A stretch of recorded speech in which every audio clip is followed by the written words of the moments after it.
Welcome in. We are in Holly Springs, bringing you tonight's game between the Holly Springs Salamanders and your Peninsula Pilots. Brian Waller here, Aiden Cantwell here, and Curry Sutherland's on the mound for the Pilots. Brian? Yeah, Pilots coming in at 14-7. Holly Springs sitting at 9-10. So Holly Springs is looking to get back to around 500. Pilots have won 3 in a row. So they're looking to stay hot. I'll give you the lineup for the visiting Pilots. Carlos Pena leading off in right. Kaz Jordan back at second base, hitting second. Fitzwater over at first. Chris Martinez, cleanup hitter, designated hitter. Kyle Edwards at shortstop, Scotty Young in center, Connor Deesh behind the plate, Hayden Walters at second base, and Isaiah Shivers in left field. Curry Sutherland going to be the starting pitcher. For the Holly Springs Salamanders, Trenton Lyons is going to be in left field, Hudson Ellis at shortstop, Ryan Martin in right field, Brandon Novi at first, Ben Prather in center, Andrew Keller designated hitter, Parker McCoy at third, Lucas Manning behind the plate, Anthony Mita at second, hitting ninth, and the starting pitcher is going to be Alec Bouchard, wearing number 45. Bouchard finishing his warm-up pitches. Bouchard from Wofford finished up his sophomore year, right-handed guy from Saudi Daisy, Tennessee. Ooh. So Tennessee fella coming down to North Carolina to play his summer league ball. He's finishing his warm-up pitches. Carlos in the on-deck circle trying to time him up. Hank Morgan walking across the field, going to talk probably to Roundtree down there, Brian Roundtree. Brian Roundtree, the head coach for the Salamanders, assisted by Mike Valder, Alex Burbage, and Brian Coleman. 2 Brians on that staff over there. 2 Brians here for the Pilots as well. And you know what's crazy, Brian? Brian Arayu's father is in the live chat right now. Oh, is he? He is. Welcome in. Thanks for tuning in. Tuning in from Venezuela. Bouchard on the mound. He's done 12 innings, making his third start. Giving up 9 hits. 4 runs, all of them earned. Walked 3, struck out 15, got a 1-1 record. So Bouchard looks like he's going to pound the zone. It's Carlos Pena, the lefty, stepping in. Hey, look at that. That looks good. Oh, video board here at Ting Stadium.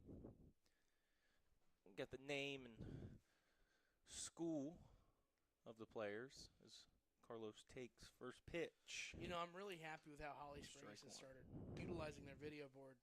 Past couple of years, it's just been very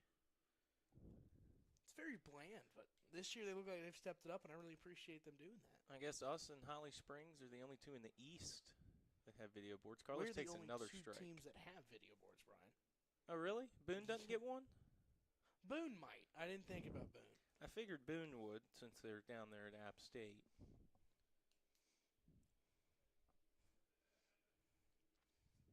To Bouchard from the windup. 0-2, Carlos fouls it off. We're up here behind home plate in the press box, all the way to the right side. Gage Riddick coaching third.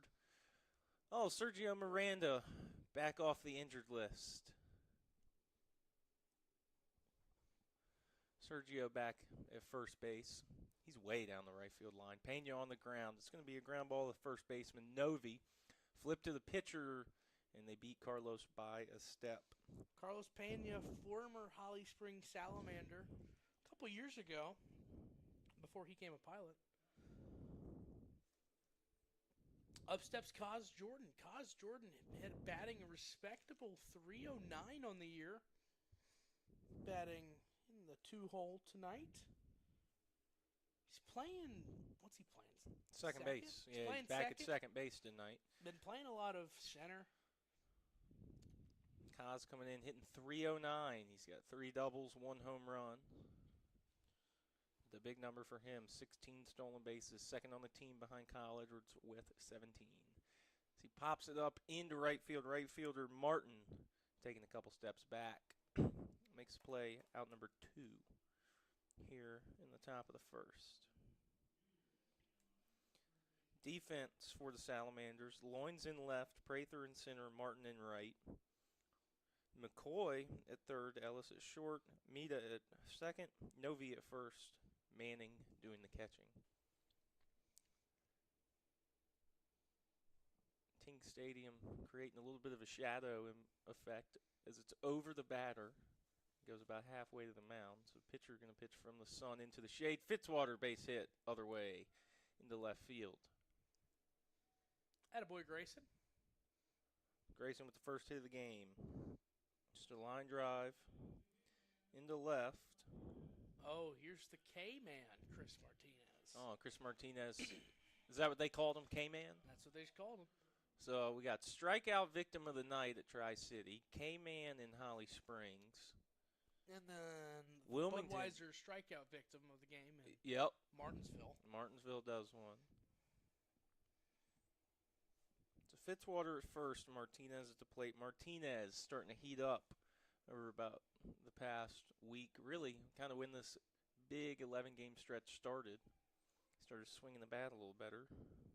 Takes a fastball in, strike one. He's up to 250 on the year now with 16 hits, 2 home runs, 13 RBIs. Bouchard from the windup. Holly Springs wearing white, all white, with some dark blue sleeves with a yellow band at the bottom of the sleeves. Pilots wearing their all orange. And everyone's wearing the right socks except for Curry Sutherland. Yeah, we noticed when they were lined up for the anthem, Curry didn't have any bands, the orange and light blue bands on the socks. He just had pure blue, straight up dark blue socks. Oh. Time called. It's going to be a pitch clock violation, I believe. So it should be 1-2 now. So first one we've seen this year, I believe. Oh, they have a pitch clock. You see it in right field? 8, 7. Oh, yeah, they do. So Look Holly at that. Springs also. Chris fouls that one off. All turf, artificial turf here at Holly Springs. Gage Riddick made the play on that one. So they got a pitch clock here about right center field.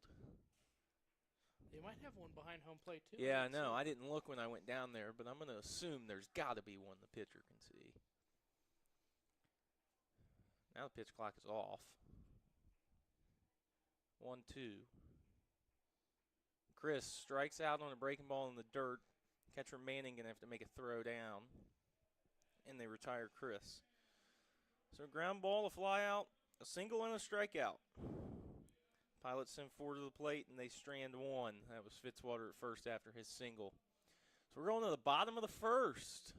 We'll see what Curry Sutherland can do against these Salamanders.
Welcome back to Holly Springs, where we are the only form apparently of communication for fans to be listening in. I'm Aiden Cantwell. This is Brian Waller and Curry Sutherland on the mound with the wrong socks. Yeah, I mean, at least they're blue. At least he's not wearing something crazy like green or something. Sutherland making his third start. He's done 7 innings, giving up 5 hits. Misses right there for ball one, 1-0. 2 earned runs, 2 walks. No, excuse me. 2 runs, 3 walks, 8 strikeouts. Into a Misses again. 2.57. 2-0. Trenton Lyons, Hudson Ellis, Ryan Martin, the 3 due up. For the Salamanders is missed again, 3-0. Defense for the Pilots, Hayden Walters at third. Kyle Edwards, shortstop. Kaz Jordan, second base. Fitzwater, first base. 3-0 pitch. Gets the strike, 3-1. Outfield from left to right. Shivers in left. Scotty Young back in center. Carlos Pena in right. Connor Deesh behind the plate. Ball on the ground to Kaz. Skips along the artificial turf. Throws it to Fitzwater. Out number 1, 3-1. Good way to battle back from Sutherland after 3 straight balls to start the game. He's up Hudson Ellis. He's playing shortstop tonight for the Salamanders. Ellis hitting .255 with 3 doubles and 14 hits. So he takes a strike right there from Curry. 0-1 now. Dangerous hitter on this team is behind him in the form of Ryan Martin. We got a little bit of insight on Ryan Martin from A.J. Campbell before the game. There's a ball, 1-1.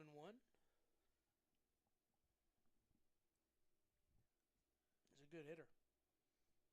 Very good hitter. That one's fouled off back towards us. Luckily, there's a net in between us and the field. Yeah, Martin's second on his team in average.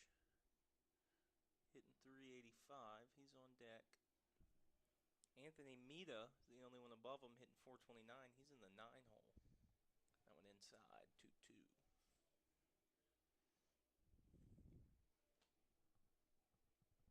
Yeah, word is Holly Springs likes to mix things up a lot, so they make sure they use a lot of different guys.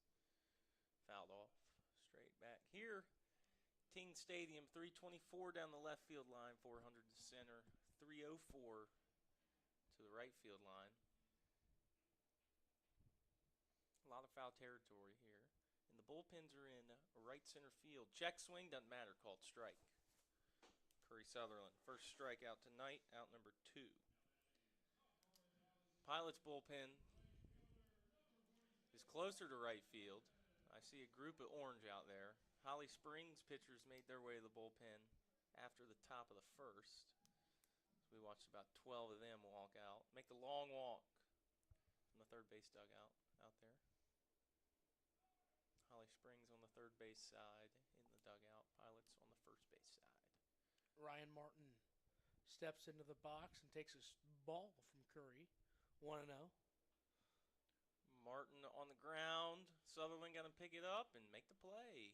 You know, Need to it go really towards third.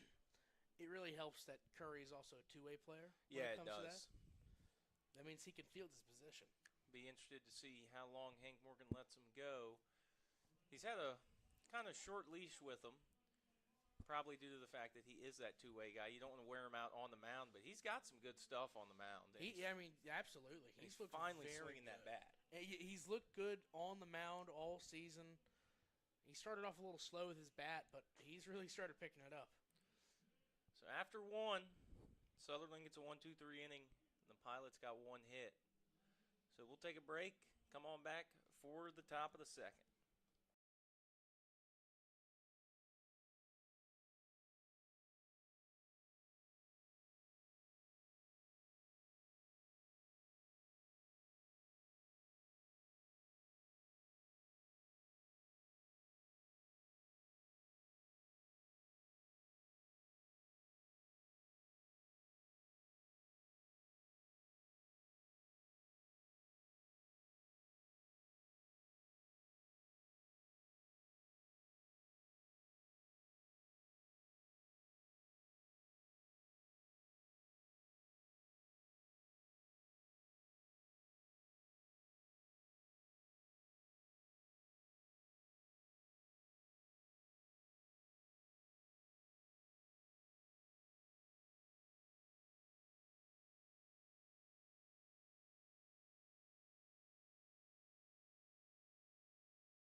Welcome back to Holly Springs here in North Carolina as Kyle Edwards, the shortstop, steps up to the plate.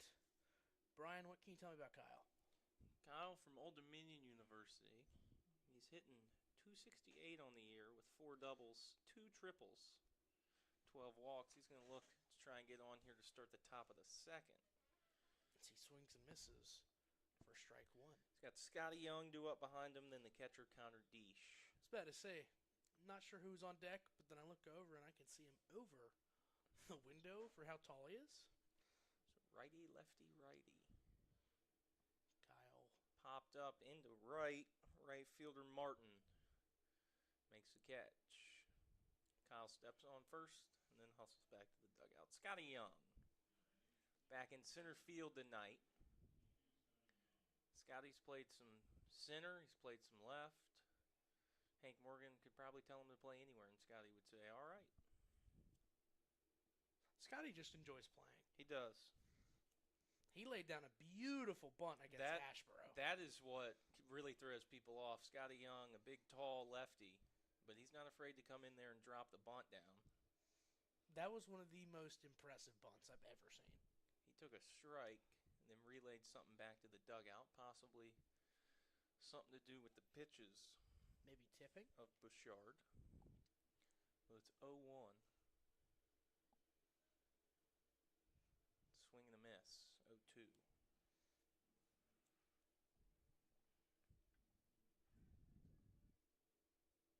Scotty Young hitting .245, playing in game number 19.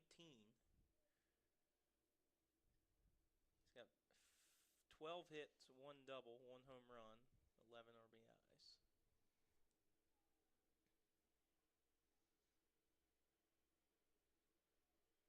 What just happened? They call a pitch clock violation? Scotty's not very happy. Hank's not very happy either. I was looking down at my stat sheet when something happened, and I looked up, and Scotty was starting to bark a little bit, kind of towards Hank, like, I don't know what happened maybe. Hank out to try and get some answers.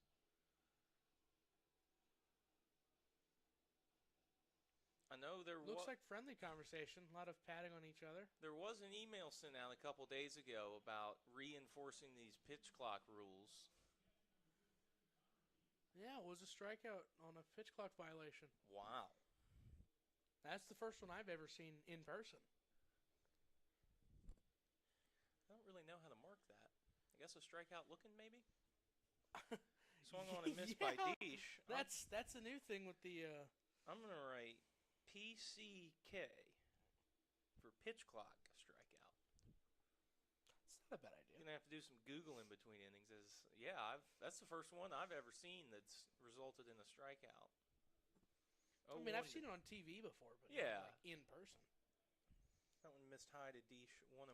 So Deesh back there doing the catching tonight, playing in game number 7. He's got 3 hits.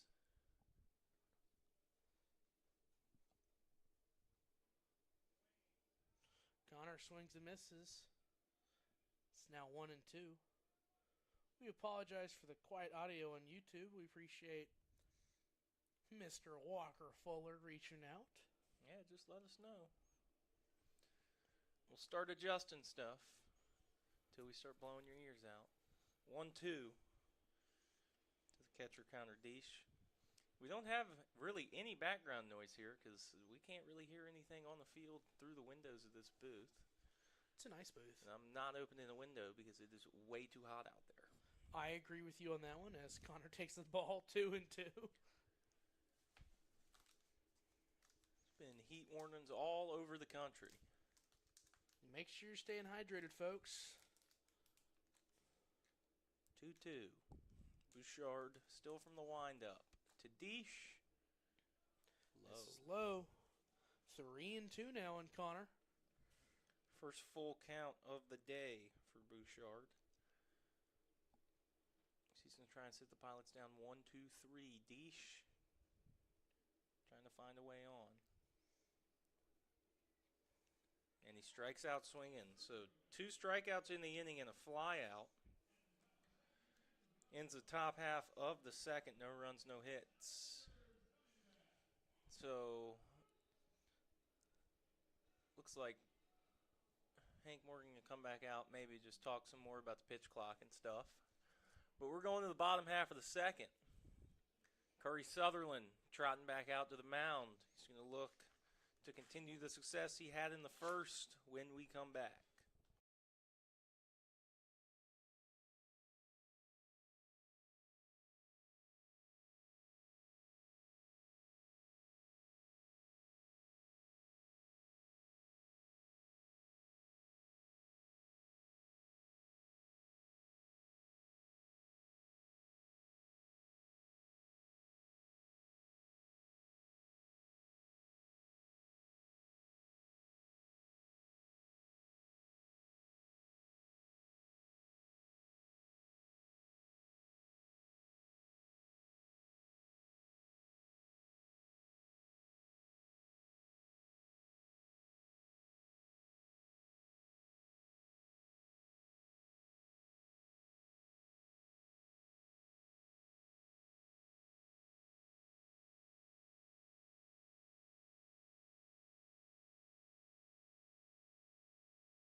Welcome back to Holly Springs.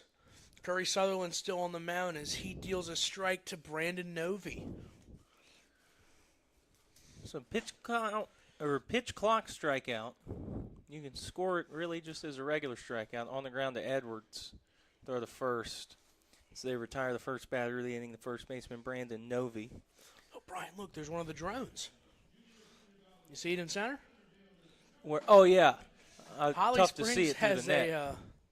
has a drone delivery system, I guess, and they just fly over the ballpark. Every year we've been here, we've seen it. Yep. I remember A.J. Campbell told us it was like right over there behind left it is field like or something. right behind the stadium. Yeah. Curry Sutherland wanted a new pitch. Going to reset that pitch clock. We're going to have to keep an eye on that. Wow. Ooh.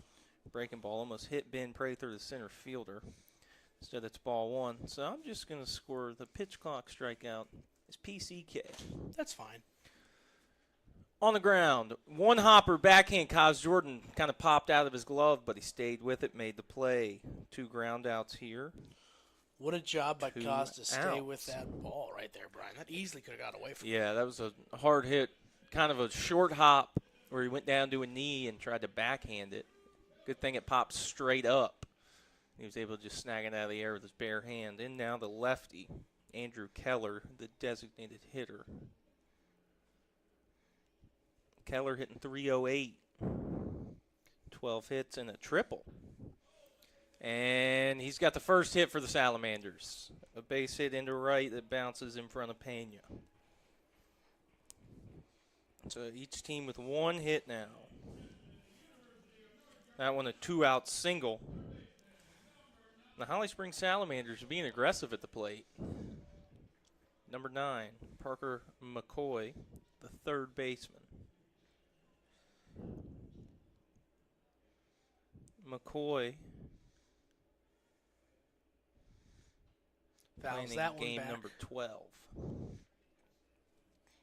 He's hitting 136 coming in, 1 hit in 22 at-bats. Flow Sports is down again. Thank you, IRL Fan 6. We appreciate you keeping us up to date as there's another ball from Curry. 1-1. We'll be here with you all 9 innings. Brian Waller, Aiden Cantwell. Parker McCoy. Curry Sutherland. On the ground, Hayden Walters backs up, going to go the short way to Kaz Edwards at second, or Kaz Jordan at second. Score at 5-4 for out number 3, Curry Sutherland, with 2 really good innings, only giving up 1 hit so far. And we're going to the third. Curry with a big smile on his face. Oh, it's got to feel good for Curry. I mean, Trey Morgan, Hank Morgan all out giving him a big hand. So we're going to the third. Come on back. See if the Pilots can get something started on offense.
Welcome back to Dick Sears Field. It's Hayden Walters coming up to bat. Hayden Walters, left-hander, Isaiah Shivers, and Carlos Pena, the 3 due up. So 3 lefties.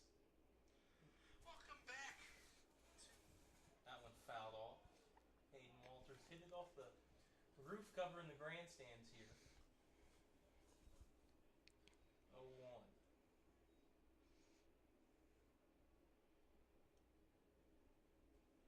It's very quiet in here, Brian. I know, it is very quiet in here. The 0-1 on the ground to first baseman. Novi picks it up, steps on first himself. Bouchard. It's a first out here in the top of the third. Isaiah Shivers stepping in now. Isaiah had a good night at the plate last night. Hit a double, a home run, and a single. Was a triple away from a cycle.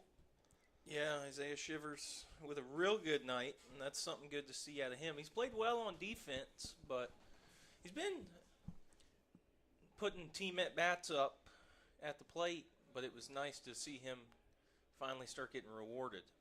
I will take all the credit for that because we did switch his walk-up song to Baby Shark last night. Don't know if you heard it. Oh, is that? Yeah. I heard it playing. 184 is his average coming in. He's got a home run and a double.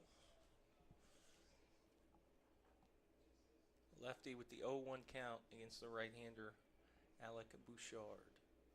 On the ground, third baseman, McCoy. His throw to first, 5-3 ground out. Out number 2 in the top of the third. Shadows now have finally reached the mound. But the pitcher's still in just a little bit of sun. Lights are not on yet here at Ting Stadium. Now a little earlier start, 6:30. We're at the 30-minute mark right now. Just hit 7 o'clock. Carlos Pena, the leadoff man, stepping into bat now. So 1 time through the order and 1 hit for the Pilots. It belonged to Grayson Fitzwater. Carlos takes that one up and in, 1-0. Fitzwater had the single to left, and then got stranded at first. It was a 2-out single.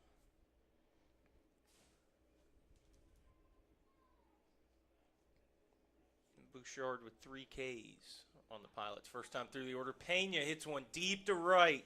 Martin going back. He's at the track and up against the wall. Makes the catch. Carlos Pena just a couple feet from driving that one into the Pilots bullpen and adding his 11th home run on the year. But instead it's just a deep, deep fly out in what felt like a really quick inning for the Pilots on offense. So Bouchard shuts him down. He's retired 7 in a row after the Fitzwater single. So we're going to the bottom half of the third. Curry Sutherland coming back out for a third inning of work. Come on back.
Bottom of the third, Lucas Manning, Anthony Mita. Then top of the order, Trenton Lyons due up. Lucas Manning doing the catching tonight, hitting in the 8th spot of the order. Sutherland delivers a strike taken.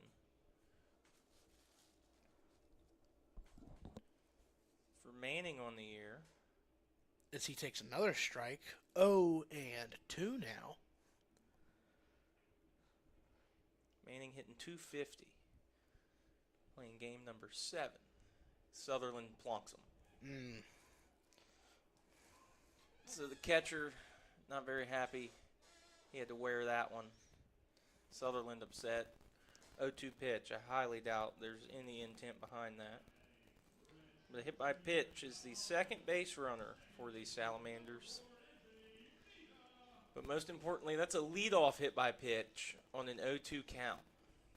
Leadoff walks, leadoff hit by pitches have been what's been haunting these Pilots. Really getting anybody on leadoff has been haunting us.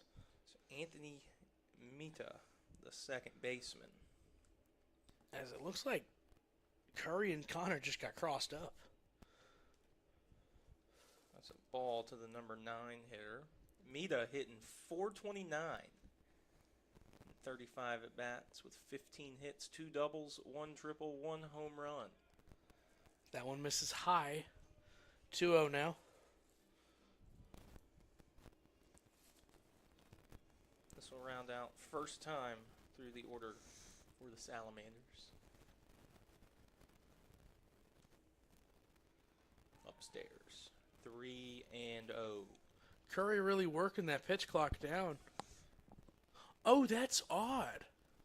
What? Their pitch clock is 15 seconds. Ours is 20. Watch what happens when he gets back on the mound. 3-0 pitch. Walked him. First 2 reach. The 8 and 9 hitter. Oh, yeah, it is 15.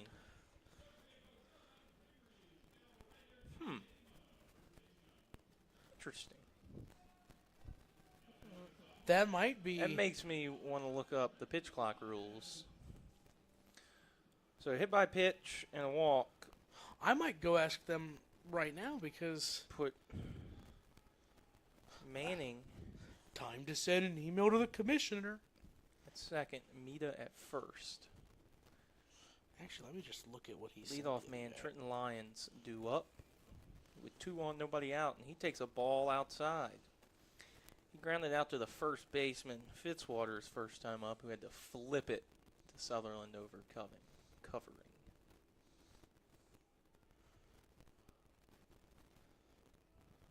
1-0.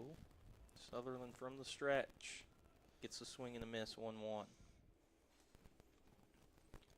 Now I'm interested. I'm as well. Because that takes 15. That takes 5 seconds off of our batters and our pitchers. Because at home it is That one missed. 2-1. 20 seconds. All right. Here's an article, May 5th, 2023. Coastal Plain League announced today it will be implementing a new pitch clock for the 2023 season. Here's the 2-1. Swing and a miss. 2-2. There will be 30 seconds in between batters.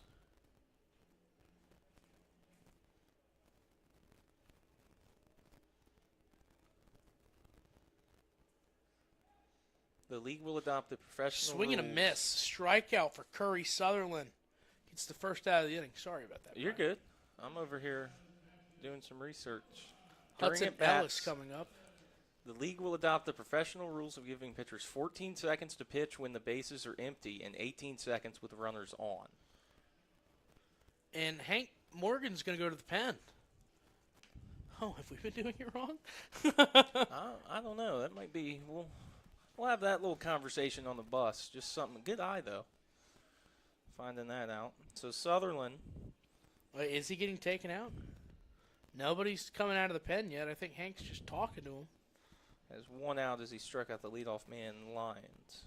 Second strikeout of the night for Curry. As his first strikeout came on Hudson Ellis, who's going to step in. There is a lot of movement in the Pilots' bullpen, but Hank has not signaled yet.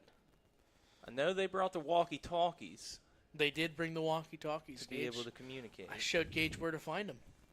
Yeah, in the office? Came into the office, goes, you know where the walkie-talkies are? I said, no, but I have an idea. And they're leaving Curry out there. That was a Hank Morgan mount visit. All right. Well, Brett Mays did not make the trip. That's true, but Gage Riddick is typically the step-in pitching coach. So Hank Morgan going to go out there and deliver that message to Sutherland as he's dancing on his way back to the dugout. Well, Hank Morgan has a very, I'd say, interesting relationship with Curry as he deals a strike right there, 0-1. Curry Sutherland's coach is former Peninsula pilot Deck McGuire. There you go. So there might be some personal connection right there, but nonetheless, whatever he said's looked like it worked as there's a ball right there, 1-1 on Hudson Ellis. Manning still at second after the hit by pitch. Mita at first after the walk. 1 out. Gets the strike. 1-2. Ryan Martin, the right fielder, on deck. Would love to face him with 2 outs. We're still scoreless here. 1 hit apiece for each ball club. Check swing, appeal down. They say he went. Back-to-back strikeouts for Curry Sutherland. Fans weren't too happy about it, but still strikeout. It was close. It was close. Tough to tell from here. First base umpire made the call. Fans certainly didn't like it, but not a lot of argument from the Holly Springs dugout. But then steps Ryan Martin, who grounded big out. Bat of Ryan Martin. His first time up. He's out in right field today. Made a good play on Carlos Pena's deep fly ball in the gap. So that one misses. 1-0.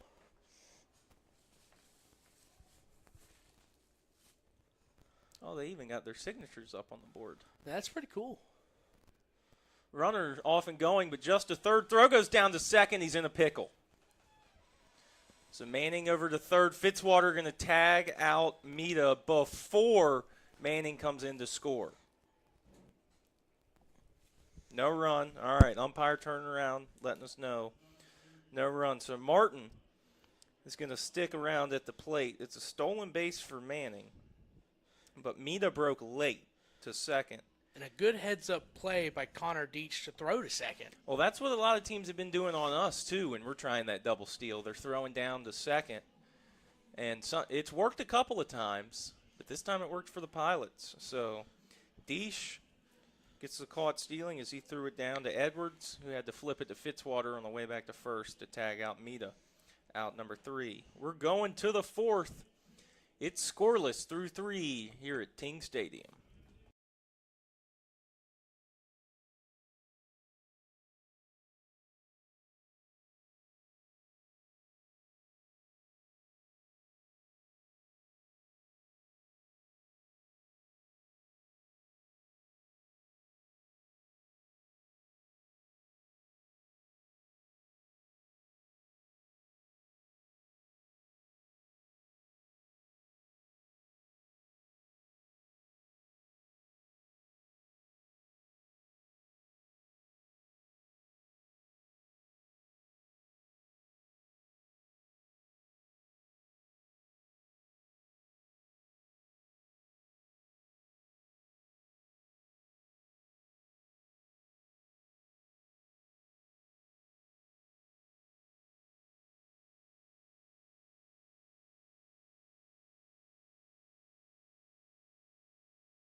What? Welcome back. Kaz Jordan just ran into the box. Ran into the box and out of the box. Probably freaking out about the pitch clock. He scores around the bunt, gets it down. It's beautiful. Manning going to pick it up, throw to first as he was falling down. What a play from the catcher Manning to throw out the speedy Kaz Jordan over at first base for the first out. Well, that was a great play by Manning right there, Brian. Here in the fourth. Yeah, he picked it up, had to kind of come around it as it was down the first baseline. Picked it up, was falling over as he made the throw, but it was still a good one to Novi. 1 out for Fitzwater, who's the only Pilots hit tonight back in the first inning. It was a single to left. Shadow's still a factor. As the Shadow's now off the mound as Fitzwater takes a ball. But the batter is in the shadow, pitcher in the sun. The Shadow's probably 38 feet away from the plate. So the ball's coming into the shadow out of the sun. Fitzwater takes another ball outside, 2-0.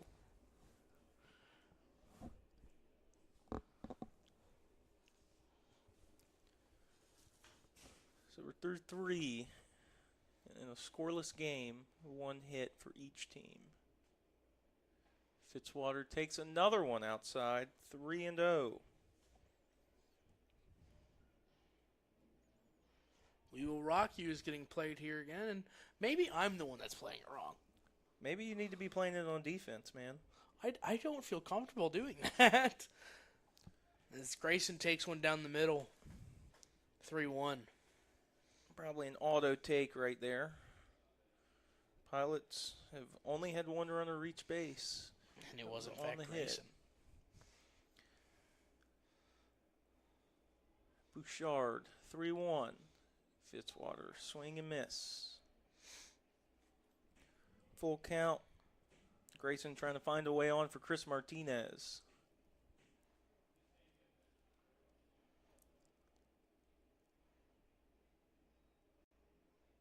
First trip Pilots made down here to Holly Springs this year. Holly Springs came to us.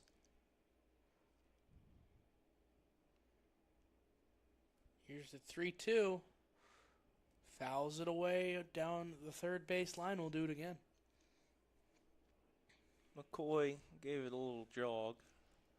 Never really had a chance. Fitzwater going to fight with a full count. Center fielder Prather shaded to the right field side. Drone. in center field. Oh, yeah, there goes another drone. 3-2 yet again. Popped Grayson. up towards the drone. Uh-oh, look out, drone. I was just thinking, it's a good thing they don't fly directly over the field. That'd be kind of funny. Ma'am, your package is delayed. Why is that? It got hit by Grayson Fitzwater. Remember that time there was the drone delay in the MLB? I do remember that. That was crazy. It's another full count. Fitzwater's fouled 2 straight off. Bouchard long look in, now comes home. Strikes out Fitzwater. 4th strikeout for Bouchard tonight. I mean, Bouchard looks locked in right now. He's been dealing the Pilots up and down the lineup, and there's really been no retaliation against it. Whatever he's got working is working. Chris Martinez was the first strikeout victim to end the first. He gets his second shot at Bouchard right now. First pitch, he swings over the top of. 0-1.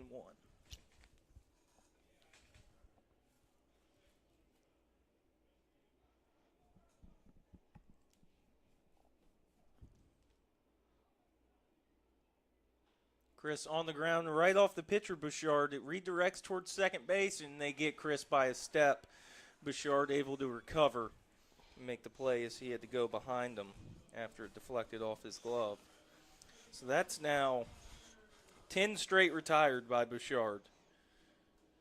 As we're going to the bottom of the 4th, Curry Sutherland has tied his season high in innings pitched with 3. We'll see if Hank Morgan lets him go here in the 4th, or if he's going to turn to the bullpen. Come on back and find out.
Welcome back to Holly Springs. Curry Sutherland still on the mound for the Pilots. And here comes Ryan Martin. He's got Martin, Novi, and Prather here in the 4th. Ryan was up to bat with runners on first and second, and then a double steal caused him to not really get to hit that inning. So, And another hit by pitch to start the inning. Sutherland hits Martin on the foot. Second hit by pitch. Second inning in a row, it's been to the leadoff man. This brings up Brandon Novi, the first baseman.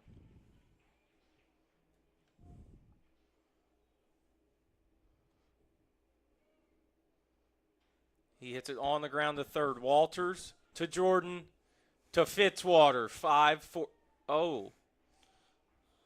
Oh, no, they called him out at second.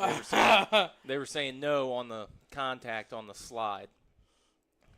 We've had some issues with that here this season. One against we've the seen Pilots. a couple. Yeah, one against the Pilots, one for the Pilots. Yeah, that was down in Wilmington. So a 5-4-3 double play going around the horn. But we typically agree with what the umpires say. Ben Prather takes a ball up and in. Sutherland working out of the stretch now, still with nobody on. It's a hard job being umpire, Brian. Yeah, I mean, I definitely don't think I'd want to be one. Me neither. But Prather missed. 2-0. So the leadoff hit by pitch is erased. Sutherland induces the double play. Now he's got Prather at 2-1 count.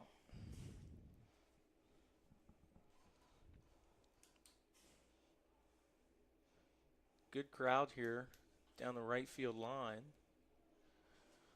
That's what I can see the best. Looks like they got a little beer garden out there of some sorts. Oh. Bunch of people up under a tent. I still have not been to that side of the stadium. Down in right field. What, in right field? Yeah. I've never been that far. I've only stopped like where our dugout is. That's as far as I've gone. We come in from the left field side on the bus. 2-2 pitch. Going to be a base hit into center. Second hit of the night. And it belongs to Prather. So he just kind of drove one right back up the middle. Was able to hit it far enough to get it over Kaz Jordan's head.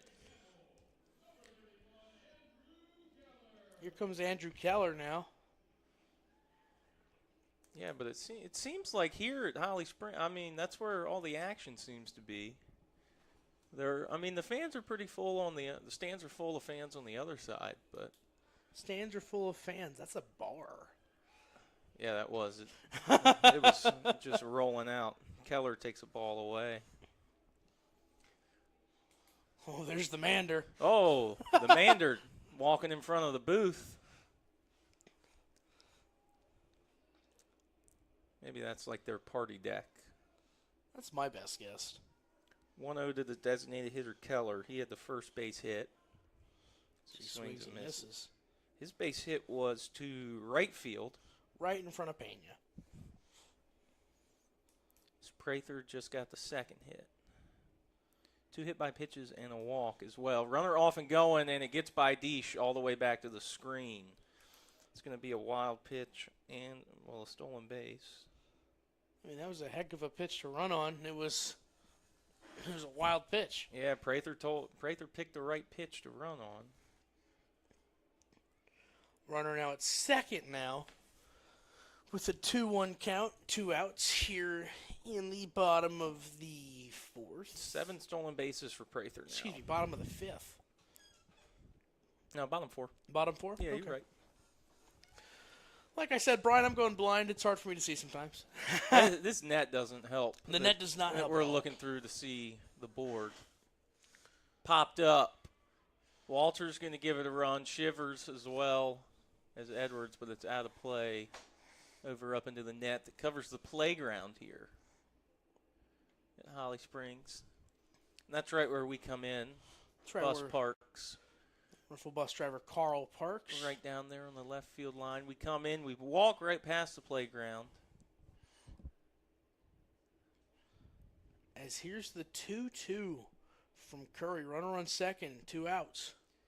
Keller fights it off out of play. Onto the roof.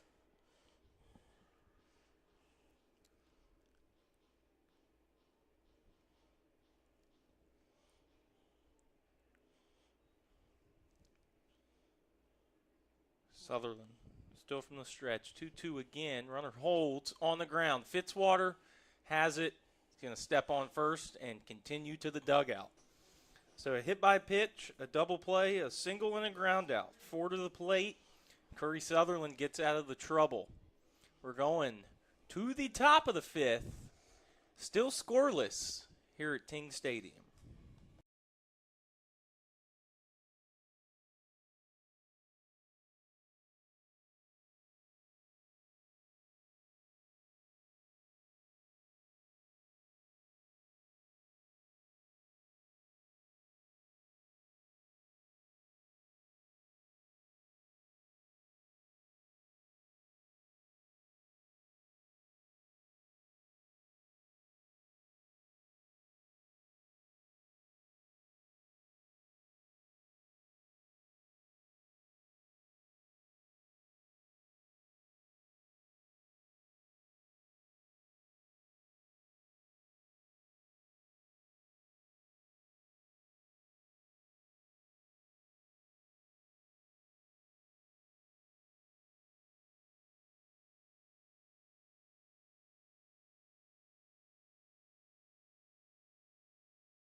Kyle Edwards stepping up to the plate.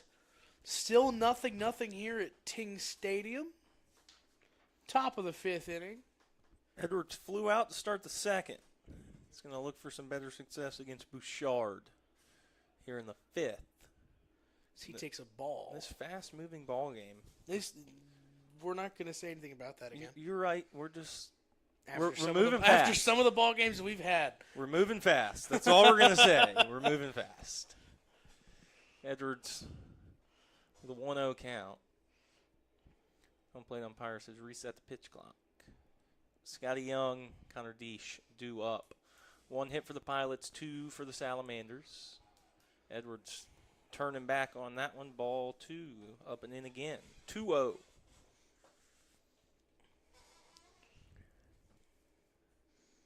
Sergio Miranda still at first base, way down the line, almost in shallow right field. Gage Riddick, his usual, coming down the third base line, getting closer to some danger. Oh, you know, Gage just lives in the danger zone.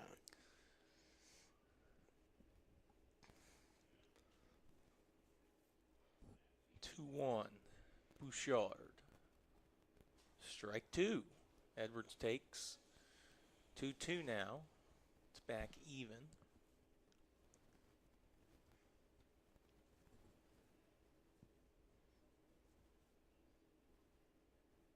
Bouchard from the windup.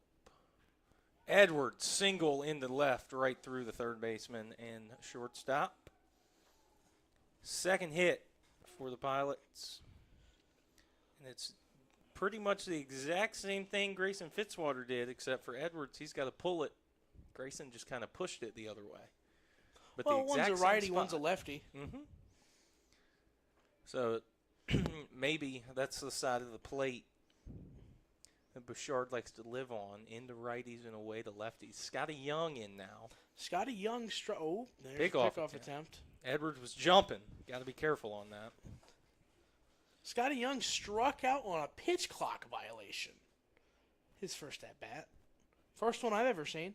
First one I've seen, at least in person. Edwards has 17 stolen bases on the year, and he hasn't been caught yet. Leads the team. Him and Kaz going back and forth the past couple games on leading the team.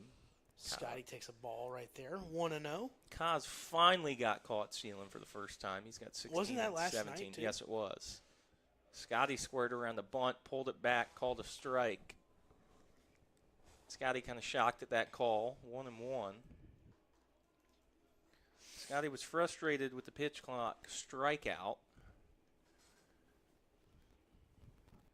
We'll have to get some word on that after the game. That one's low and in, 2-1.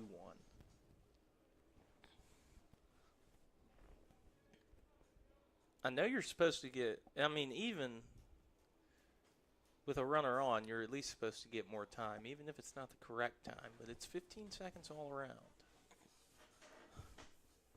Called a strike on the outer half to Scotty. He didn't like that one either. Scotty's just having a little bit of a frustrating stretch. And it's really not his fault, you know. He's just gotten unlucky. Here's the 2-2. Scotty hits that one on the ground to second. Fires over to shortstop. Double play. 4-6-3 erases the leadoff single from Edwards. 2 outs now. Connor Deesh going to step in here in the top of the 5th.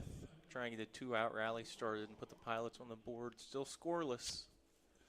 2 hits for each team, no errors in this ball game. So Bouchard can go back to the windup.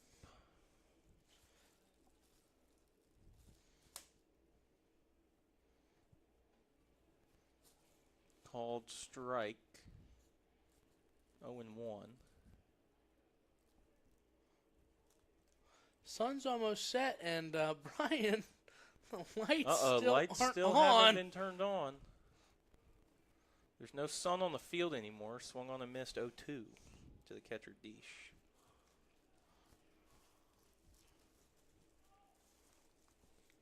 I'm waiting to see when the home plate umpire will signal to turn the lights on.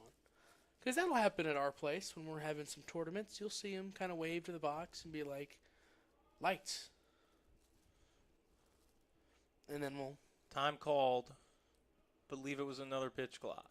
It was, in fact, a pitch clock violation. 1-2. This one charged to the pitcher, Bouchard. So it's 1-2. Long look in. Starts the wind. Upstairs, 2-2.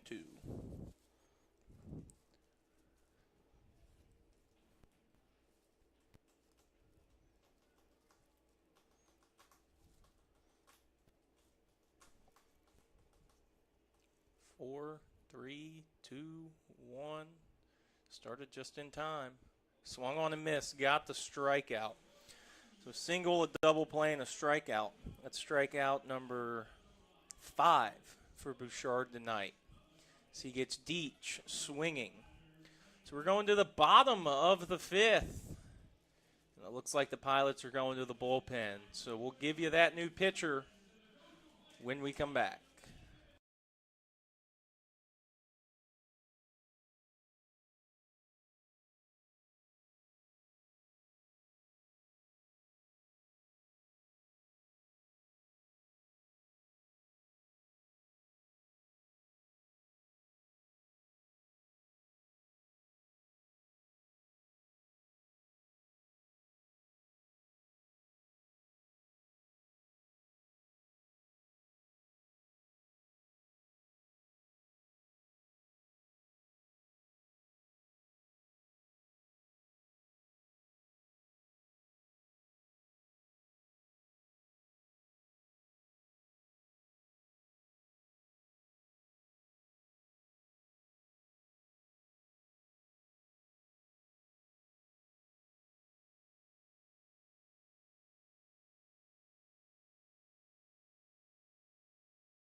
Bottom of the 5th. Hank Morgan has turned to the bullpen. He's going with Ethan Hirschfeld. Ethan Hirschfeld. Aiden is Aiden. Is it Aiden Brinsfield? Yes. A lot of Felds and a lot of Fields and a lot of other stuff, but we'll get that for you. We're trying to figure out the pitch clock situation as well here. Because the pitch clock is faster than the one we have at home. Number 5. Yeah, Ethan Hirschfeld from Salisbury. From Norfolk, Virginia. Another 04. Another 04. What month? See, deals a strike right there. 0-1.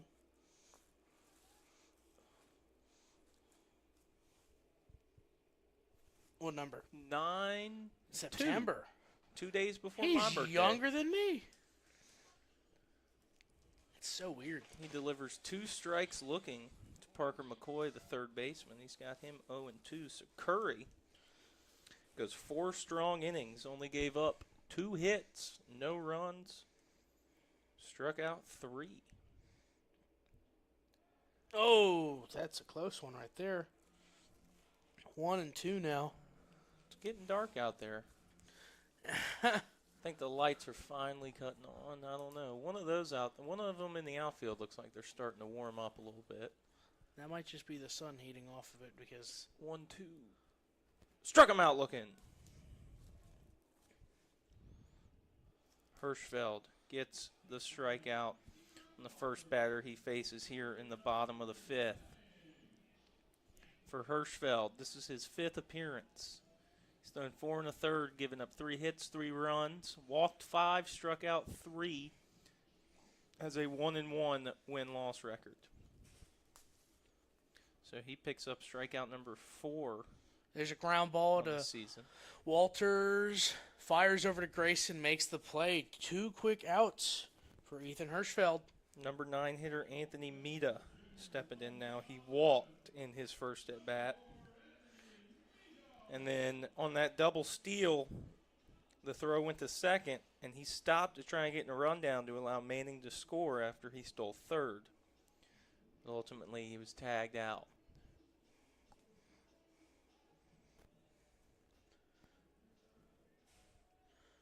So a lefty against Hirschfeld. Way away. Ball 1.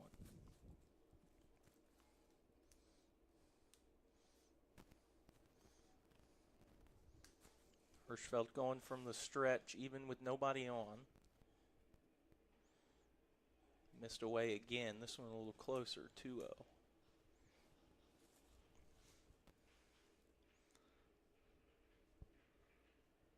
As fun as it would be to play in the dark, I think they should turn the lights on here soon. Yeah, That I'm one's going in to agree there. with you there. 2-1. That one taken all the way for a strike. As they say in the Sandlot, the only way you can play in the dark is with some fireworks. Yep, they got one night game a year on the 4th of July. Low. 3-1. Home plate umpire delivers a bullet to Hirschfeld. No curveball, no changeup, nothing but gas. See if Hirschfeld can battle back with the 3-1 count.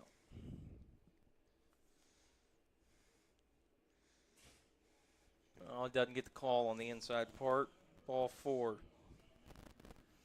Second base on balls given up by the Pilots. First one for Hirschfeld tonight.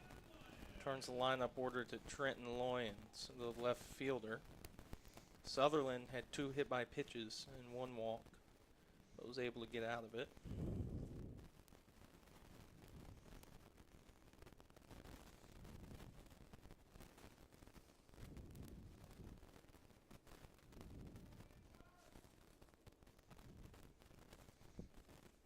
Misses for a ball. 1-0. The 1-0 misses again. Ethan's starting to lose his own a little bit after getting 2 quick outs. Walks the next guy on a 3-1 count, and now is quickly down 2-0. Trenton Loyens playing left field. Runner off and going. Deish's throw down. Edwards tag. Got him. Another caught stealing. This time, Mita gets thrown out. Trying for second with 2 outs. That's going to leave Loyens at the plate. So in the 6th, Salamanders are going to have the top of the order starting it off. We're going to the top half. Pilot's going to come in and hit now. As the 3 due up for them, Hayden Walters, Isaiah Shivers, Carlos Pena. Pilots looking to score the first run in this ball game. Come on back for the 6th.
The lights have been kicked on here at Ting Stadium as the Pilots are coming up to bat.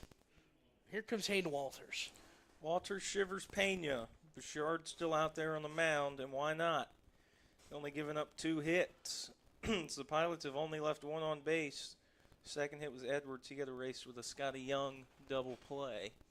Hayden Walters, the lefty, against the righty. Bouchard from the windup. Strike 1 taken.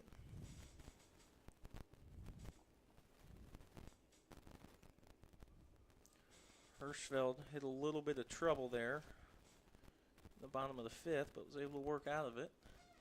It's Walters on the ground up the first baseline. Novi has it and a step on the bag. 1 out.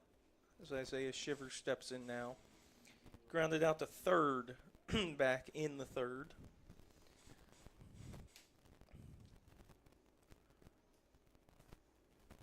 So this game's looking like it might be the first team to score who's going to come away with this one. I can agree with that. 1 out for the lefty Shivers. Take strike 1.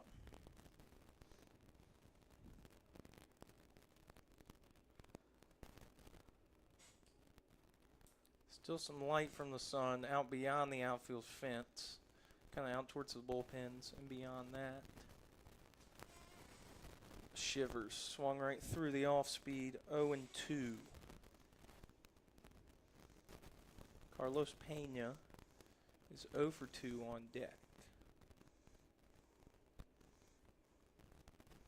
So the shadow's finally not a factor for batters anymore. Shivers fights it off. He'll see another 0-2.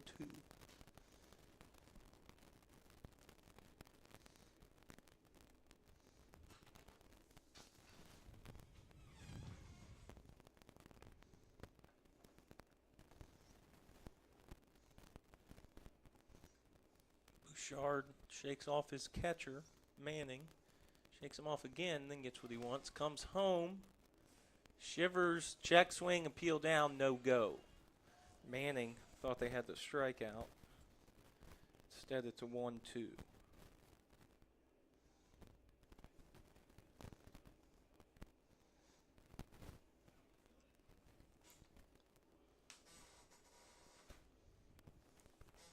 One-two pitch. Shivers hits that one hard into right center. Right fielder Martin going over.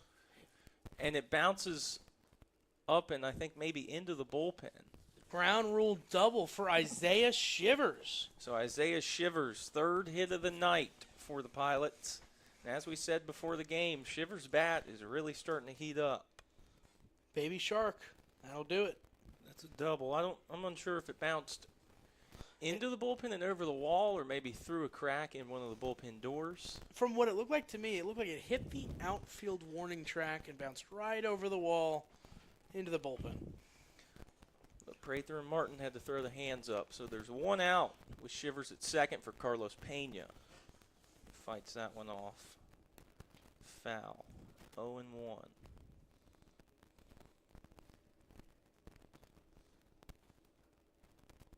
Pena leads the team in RBIs with 24. He's got a chance for 25 right here and to give the Pilots the lead. He takes strike 2.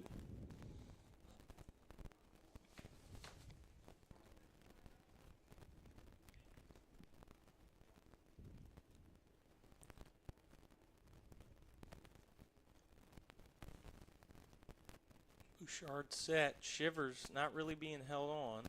Time called. Is that pitch clock violation? No, I think that was just time. Still 0-2.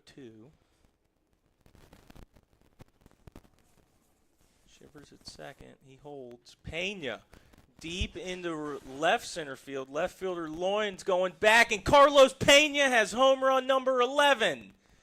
RBIs number 25 and 26 on the year, and the Pilots jump out to a 2-0 lead. It's Get Carlos out of Pena. Dodge, Carlos Pena. He's got some unbelievable power this year. Oh, there you go, a little home run graphic. There you go. Wow. As he drives in Shivers Carlos Pena is showing why he leads this team in home runs and the league. That was an outside pitch that he's just so strong enough to be able to drive the other way and carry it up out of here. Kaz Jordan steps in now. It's the Pilots with a double and a home run. They lead at 2-0 here in the top of the sixth. I love how we were just talking about the sun, and it has now taken over the field. Yeah, now the sun's showing in everyone's eyes, except for the catcher who's got his back to it. And Kaz. And Kaz, who But does that's have his because back to it. He's a right-handed batter. It's 1-1. Time's called as they get the ball off the field. Make the play, Sergio. Nah, he's just going to pop it in his pocket. There you go. Sergio wants that souvenir. Fitzwater on deck. Still only one out. As Kaz takes ball 2. Up and out. 2-1.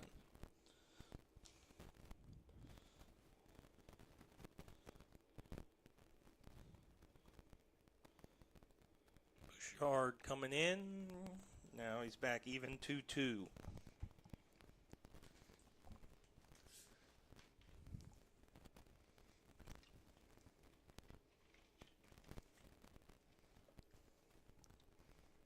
Bouchard shakes off his catcher. Starts his windup. Kaz strikes out looking, and he knew it.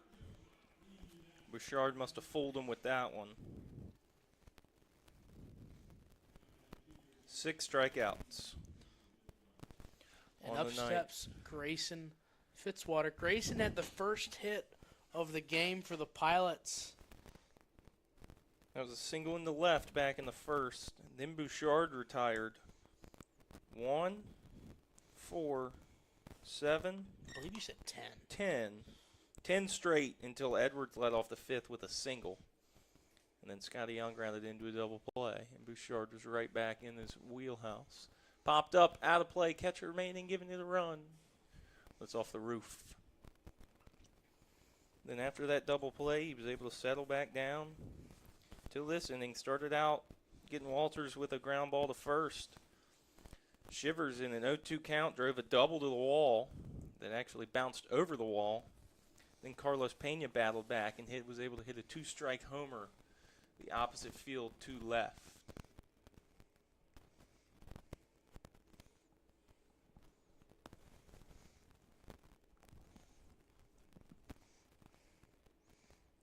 That one missed. It's going to be 1-1. Grayson's second at bat back in the 4th. He struck out. That was swinging. And he was able to battle in a full count, but lost the battle to Bouchard. Bouchard's 1-1. Fitzwater on the ground, up the middle. Second baseman can't make the play. It bounces under his glove. That's Mita out there. Should be another single. That should be a single. And it should be the 5th hit for the Pilots tonight. 3 in this inning.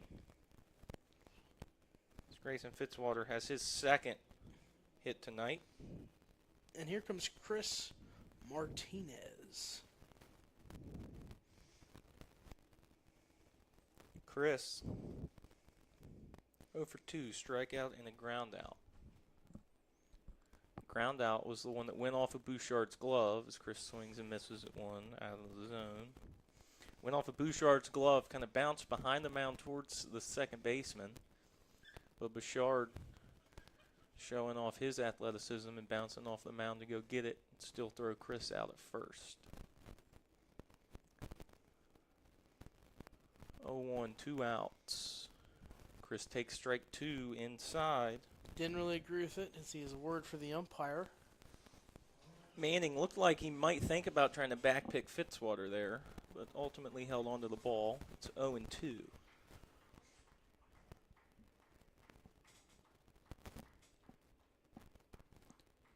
And Chris strikes out swinging again.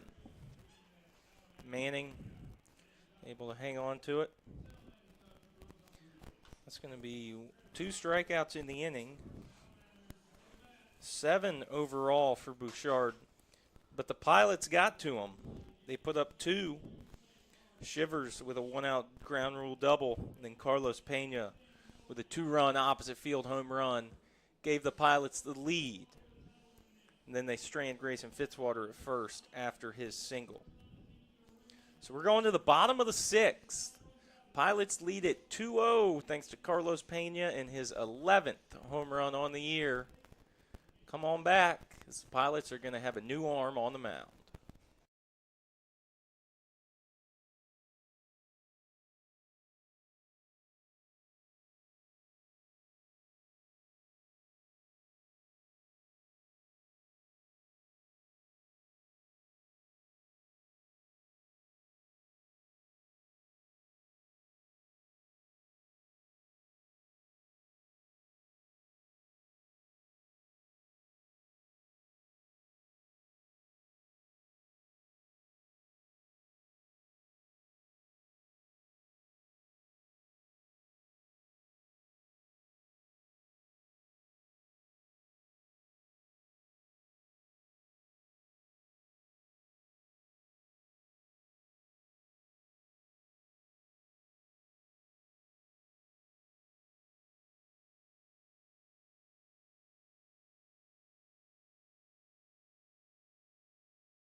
We are back here at Ting Stadium at Dick Sears Field, and the Pilots have turned to another arm in the bullpen, Sadier Vicioso.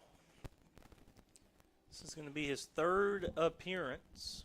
He's thrown 2 2/3, given up 2 hits, no runs, walked 1, struck out 2. So Vicioso, the lefty.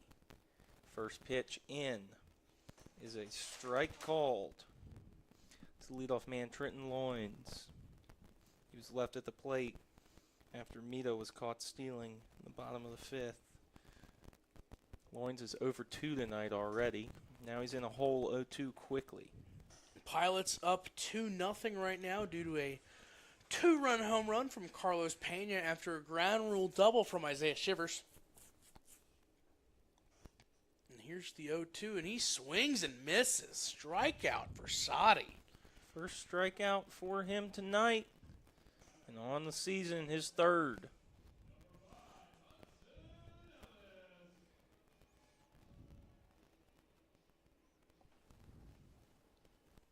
Brings up Hudson Ellis, who has struck out twice.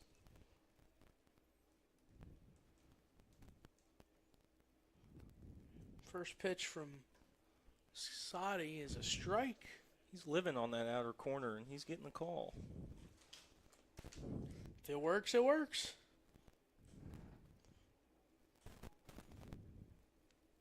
He's working from the windup.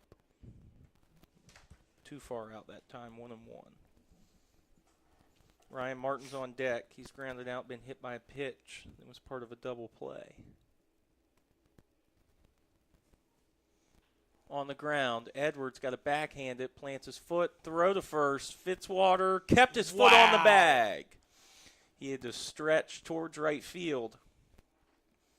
Grayson Fitzwater showing the stretching skills. It's Edwards showing off the range in the arm. This Pilots infield has been something special to watch this year. Brings up Ryan Martin, the right fielder.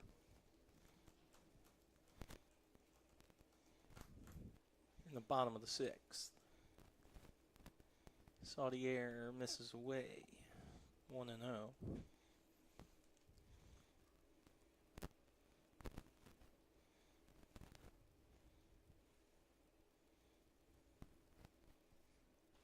Popped up down the right field line, but I believe it's going to get up and out of play. Over towards that tent.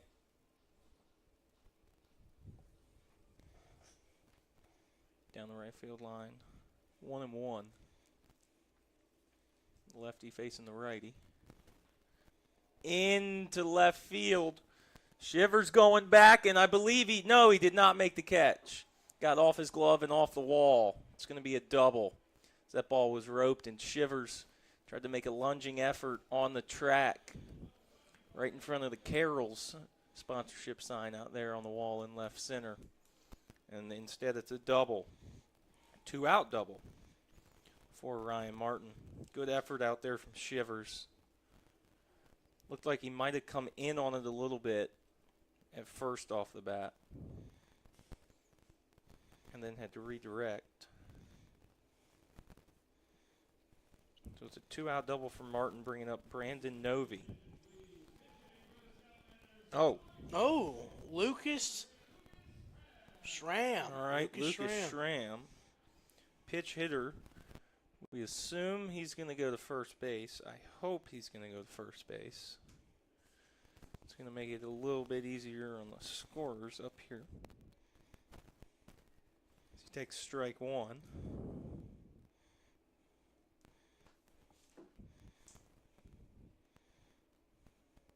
Schrammer, number 43 from Campbell. As he swings and misses, he's down 0-2.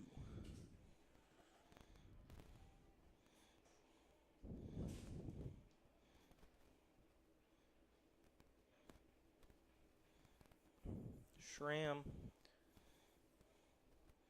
hitting 229, and he pops that one up out of play down the right field line. Hitting 229 with 8 hits, 2 doubles, 5 RBIs, 2 walks.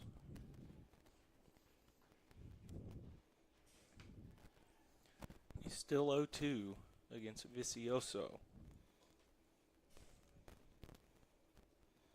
Schramm with some bright pink batting gloves, kind of like the ones Chris Martinez had on last night. Check swing, appeal down. Yes, they're going to say he went. Deesh is going to have to tag him out, and Schramm is very upset. And fans are very upset. So 2 strikeouts in the inning, a ground out, and a double given up by Vicioso, but he works out of it. So we're going to the 7th. Pilots lead it 2-0 here in Holly Springs.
Top of the 7th. Some defensive changes after Schramm came in for Novi and struck out in his pitch hitting appearance. He's going to go to right field, and that's going to move Ryan Martin, the right fielder, to first base. Salamanders are also going to the bullpen. So Bouchard went 6 innings, gave up 2 runs on 5 hits.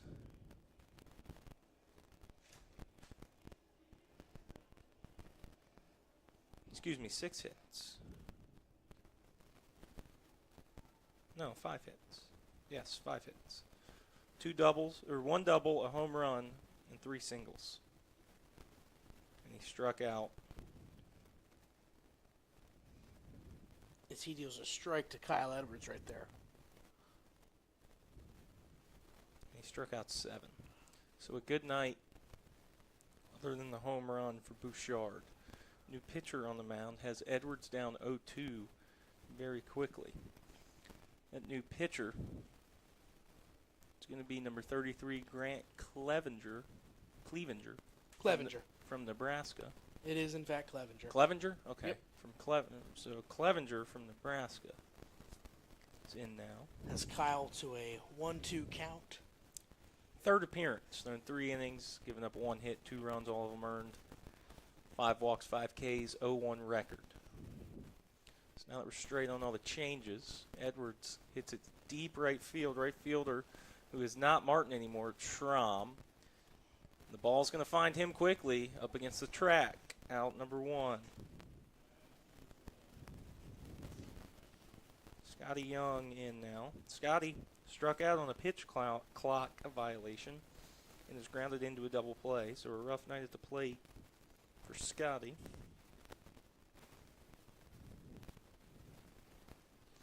Lefty digs in against the lefty, Clevenger, and a bunt to the second baseman, and Scotty beats it out. Scotty Young likes to bunt, and so do the Pilots, as there is a bunt single. It's something Scotty's done regardless of if he's had a rough night at the plate or not. He hit a home run the other night. Very next at bat, And then dropped a bunt down. Scotty definitely not afraid to do it. He's now on first with the 6th hit of the night for the Pilots. First one against Clevenger. Lefty comes home to counter Deesh, who takes away.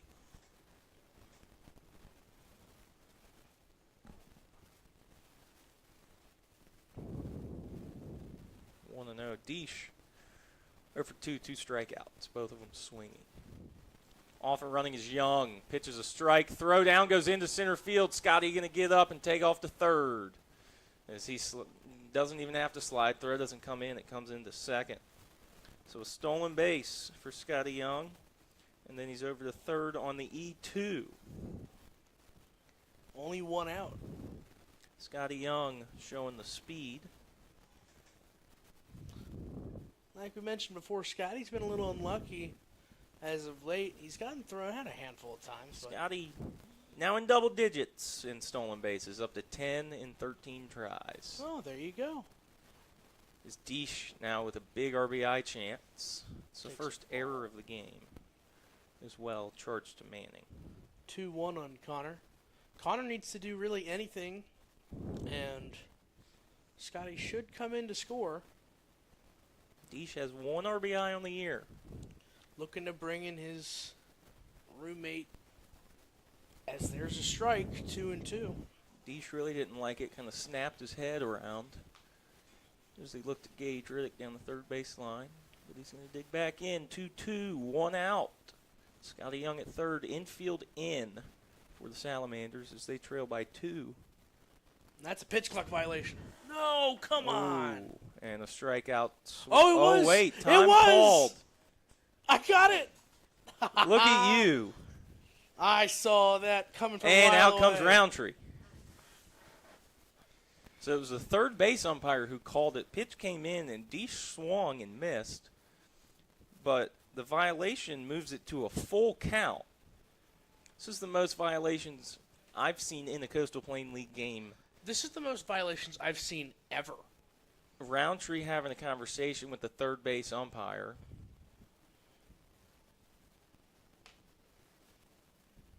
That felt good. You called it, though. I was watching the pitch clock, and I saw that by the time time Connor got into the box, he was down to 4 seconds. Oh, really? Yeah, so he had 4 seconds to get on the mound and deal. Well, the rule is batter's supposed to be in with 8 seconds and looking at the pitcher. That could be what Roundtree's arguing. Oh. At least that's what I read on the Coastal Plain League website. As I said, an email went out earlier this week saying that they were, going to try and get the umpires reiterated on the pitch clocks and just try and figure out how this can be used effectively. Is not every stadium has a physical clock.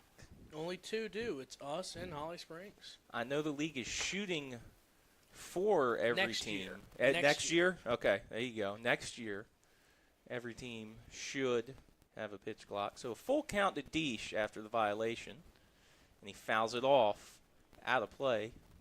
I mean, this was saving grace here for Connor. Yeah, I mean, he originally struck did out strike on that out, pitch. yeah. And instead worked it full. Now he's fouled it off. He's trying to avoid the hat trick of strikeouts. Pitch clock's not even on anymore. Oh, there it is. 3-2. And Strike Deesh 3 thought he called. walked. First time he struck out looking. 3 strikeouts for him at the plate tonight. And it's the first strikeout for Clevenger. Brings up Hayden Walters.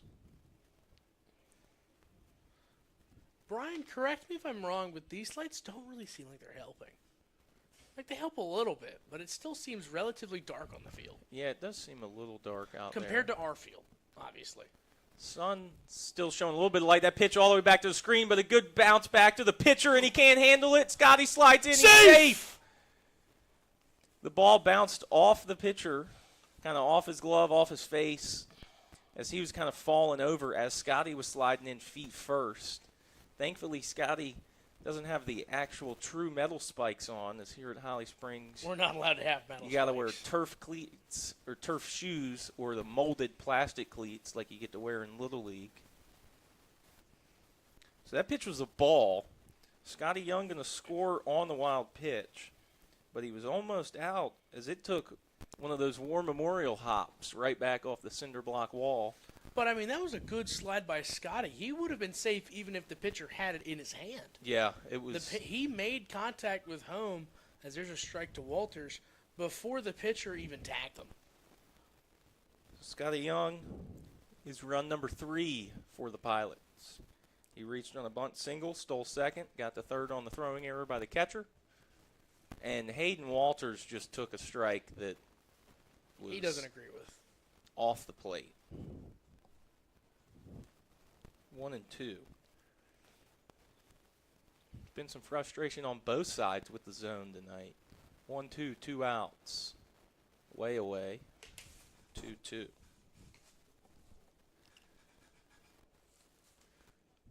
Shivers on deck. Walters is grounded out to first twice. He's facing the lefty Clevenger. On the ground, down the first baseline, but foul. Still 2-2. We're going to roll all the way up against the UNC Health sign. I really want to know what the sun looks like because it's reflecting off of the alpaca sign. It's red. I know it's got It's that. got to be. It's a got little that pretty red, right now. pink Yeah, reflectiveness everywhere, which I kind of think is why the field looks a little darker. that's my best guess. Like back at home, we'll kind of get that pink tint. In the sky. Yeah, and it kind of lights up the field just an odd color. It's not bright, it's not dark, but it kind of just puts a different little color on everything. That one missed away. 3-2. Well, the sun also sets behind the press box. Yes. And here it looks like it sets in left field. Yeah, it's kind of setting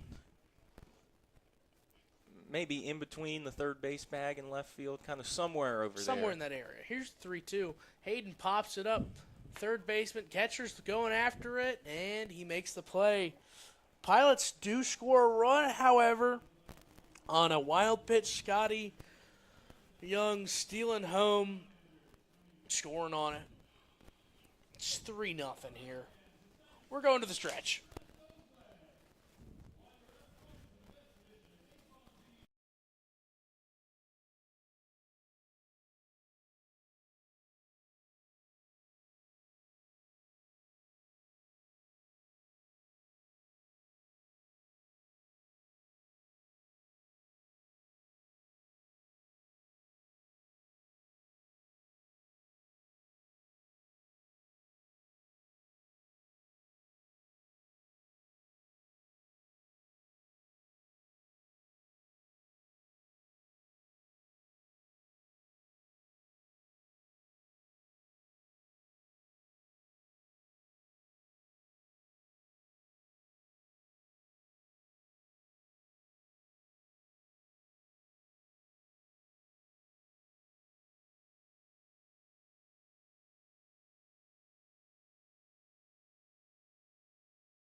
An odd situation here in Holly Springs. The players are coming off the field. Is there lightning in the area? They got somebody out there. I don't know. Vicioso was warming up. The entire team was. They just finished the stretch. And Sergio's. oh, yeah, there's lightning in the area. No, Sergio's telling the guys to stay out. So that might be, that could probably be what it is. Take a look at that. Oh, yeah, there's some. Well, big lightning storm coming this way, actually. So I'm assuming there's lightning in the area. There's a couple little spot storms around us. But we checked the weather before the game. Didn't look like there was much of a chance. But now Roundtree, situation. Morgan, Hank Morgan, the umpires, and they're going to keep playing. All right. That was weird. So an interesting situation there. We can ask about that on the bus. Yeah. And have a answer for you during tomorrow's game against Greenville for Bayport Baseball Bingo at War Memorial. That was weird. Yeah, that was very strange. I'm assuming it had to do with the lightning. That would be my best guess. Well, we're going to play on here. Because, we haven't seen any lightning. In the bottom of the 7th. Typically, if there's a lightning delay for us, it's because we've seen it. We haven't seen anything. Ben Prather, Andrew Keller, Parker McCoy. I guess we'll keep an eye in the sky. It looks pretty clear. I mean, there's one dark cloud, but it doesn't look like it's carrying any rain. Vicioso gets that one fouled off. 0-1. Prather is 1 for 2 with a single and a stolen base. But he was left stranded at second back in the 4th.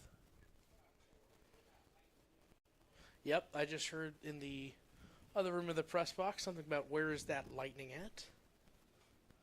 Well, there you go. We got our answer. It is, in fact, lightning. 0-2, Vicioso to Prather. Strikes him out. 3 strikeouts for Vicioso now. Back-to-back strikeouts. As he ended the 6th and starts the 7th with 1. Brings up the designated hitter, Andrew Keller. Keller singled back in the 2nd, then grounded out to first in the 4th. Pinch hitter, excuse me. So scratch that. Andrew Keller's day is done. Ram Kellis, number 21, is going to line one into left center for a single. So Ram Kellis, your new designated hitter. Ram, R-O-M, Kellis, K-E-L-L-I-S. That's a fun name. So he's on with a single. So Vicioso now allowed 2 hits, a double, and a single. Parker McCoy, the third baseman, steps in now. He's 0 for 2. So the pinch hitter pays off. Vicioso able to look right at Fitzwater holding him on. Vicioso still coming at the Salamanders with strikes. Wind is blowing straight out to right now. Oh, it is. Look at that. Pretty strong. So good for the lefties. They're able to pull one. Which is funny because Carlos Pena, who is in fact a lefty, hit one oppo. Yep. And Carlos has shown power to all sides of the field this year. He's had some towering pull side home runs. Pickoff attempt back to safe standing up. And he's had a couple that he just flicks the other way. He's also had a couple where they still have not landed. Yes. One of my favorite ones was in Tri-City. Pickoff again. Safe. Pickoff move, not as effective as Peyton Dine's pickoff move. Yeah, Dine picked off 2. Elvis Juneo's picked off 1 this year. Those were in recent games. On the ground, but foul. Towards the end of the Salamanders dugout. 1 and 2. To Parker McCoy, who's trying to keep this going for the Salamanders in the bottom of the 7th after the 1-out single from the pinch hitter Kellis.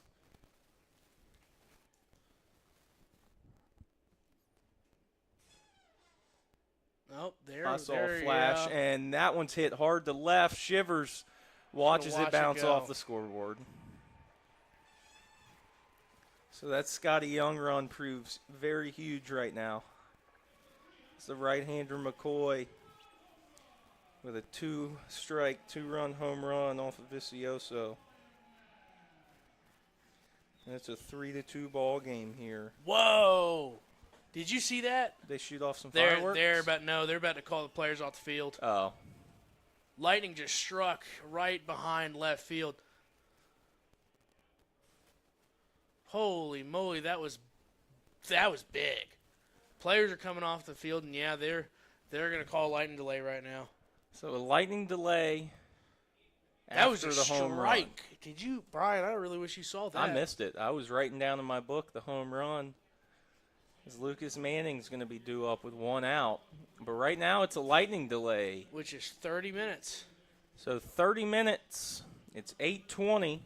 So as long as we don't see any more or they don't detect any more, I'd say we'll resume around 8:45, 8:50-ish. But it's a 3-2 ball game. So Pilots lead it. Carlos Pena had a 2-run home run to give the Pilots the lead. And now, after Scotty Young singled on a bunt, stole second, got the third on an error, scored on a wild pitch, Holly Springs hits a 2-run home run for themselves off the bat of Parker McCoy. And they make it a 3-2 ball game. But Lightning has since paused this game. We will be back when really they let us go. Yeah, I'd say it's 8:20. Me and Aiden will probably go down, have some conversations, maybe try and get some answers on the pitch clock. And what was the other answer we wanted? That's a good question. I think it was just the pitch clock because I think we it was the figured pitch that clock. it was the lightning It delay. was the lightning. But we've since figured that out. So we'll go. I mean, we'll come back maybe 8:40, 8:45, but stick around. We'll leave the stream up and running. We're just going to mute ourselves.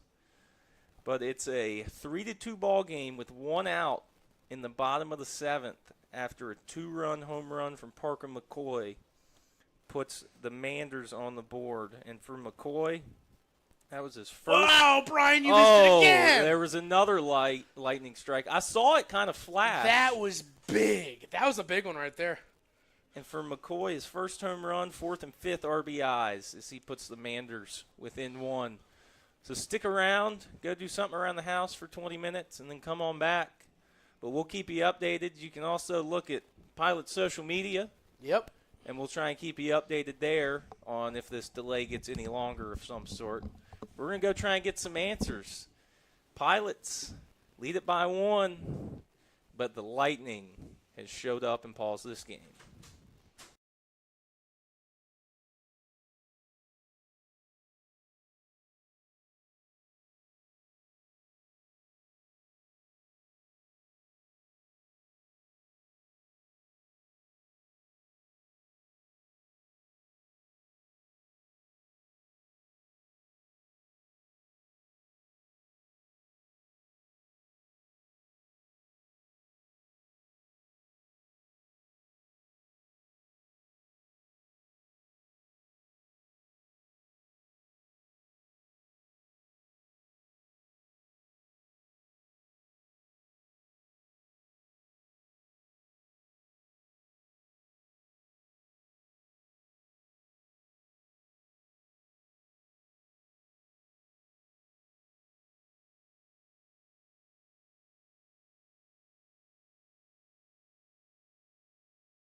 welcome back. We are back from a little bit of a lengthy lightning delay. Brian Waller, Aiden Cantwell here. I think we're about 50 minutes. Yeah, that would sound about right. 'Cause I think it was 8:20. It was 8:20. And, yeah, they're about to start here. Pilots warming up. Hank Morgan talking with the umpires. Probably about the pitch clock. Yeah, I'm going to say so, probably. Even a couple of Pilots players were saying they felt like it was fast. Well, the entire coaching staff says it's fast. Well, there we go. New pitcher is Vicioso, not going to come back out due to the 50-minute delay. It's Brian Abreu. Abreu, 6th appearance on the year. He's thrown 11 innings, given up 16 hits, 13 runs, all of them earned. Walked 6, struck out 13, 0-1 record. He's been coming out of the pen here in his last couple appearances. Well, I mean, Brian has really, he started the year off shaky. Last outing, 1 inning pitched, no runs. Best outing of his Pilot debut here in 2025 is he misses right there for a ball. Lucas Manning, the catcher, Is it still, what's the count? is in now. It's a new count, 1-0. Okay. The last ball in play was the Parker McCoy 2-run home run that made this a 3-2 ball game. So Ray dropped a breaking ball in for a strike. He's got him 1-1. Manning, the number 8 hitter and the catcher. He's been hit by a pitch and grounded out. So there's 2 Salamanders runs as another strike comes in. Came in this inning off of Vicioso. He gave up a single and then a home run to left. Vicioso not too happy with himself in the dugout, but we tried to make sure he knows it's baseball, and that happens. You know? Yeah, Pilots still have the lead. Was that a time call or a Yeah, pitch Ray violation? stepped off. Okay. That 1-run lead can be thanks to Scotty Young running his way around the bases after a bunt single. It's fouled off 1 and 2 still. He got that bunt single after a frustrating 2 ABs. He struck out on a pitch clock violation and grounded into a double play. Got the bunt single, stole second, throwing into center field so he could run to third. Then a wild pitch allowed him to score on a close play at the plate. 1-2. Away. This is low. 2-2 now. Manning is the catcher. Defense, the same for the Pilots.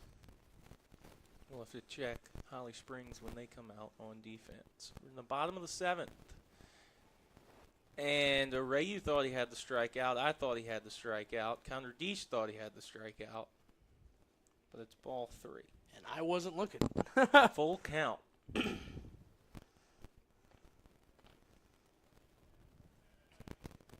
Here's the 3-2. Fouled away. He stays alive. Crowd certainly dwindled down. Curry Sutherland went to go get some food, and fortunately the concession stands are closed. A little bummed out about that, but we still have the post-game meal. Here's the 3-2 again, fouled off in the exact same spot, and some lights just cut out. Manning, which ones? The ones that are right above us. Oh, the ones in the grandstand. Yes. There's not many people left in the grandstands. A lot of people left during that lightning delay. I mean, it is a Thursday night. It's hot. It's still warm out there. That one hit the knob of the bat? No, it hit him on the elbow. No, it did hit the knob. Yeah, Foul hit the ball. knob. Manning still with a full count.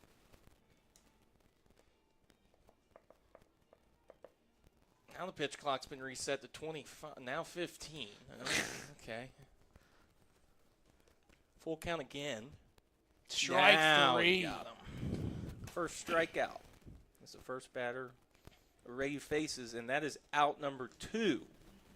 As Vicioso struck out Prather in the first at bat of this inning, and that was probably at like 8:15 p.m. This is number 9 hitter Anthony Mita. He's walked, got caught stealing, walked, and got caught stealing. Maybe he shouldn't run. So, yeah, he's got 2 walks and 2 failed stolen base attempts. He takes 1 away.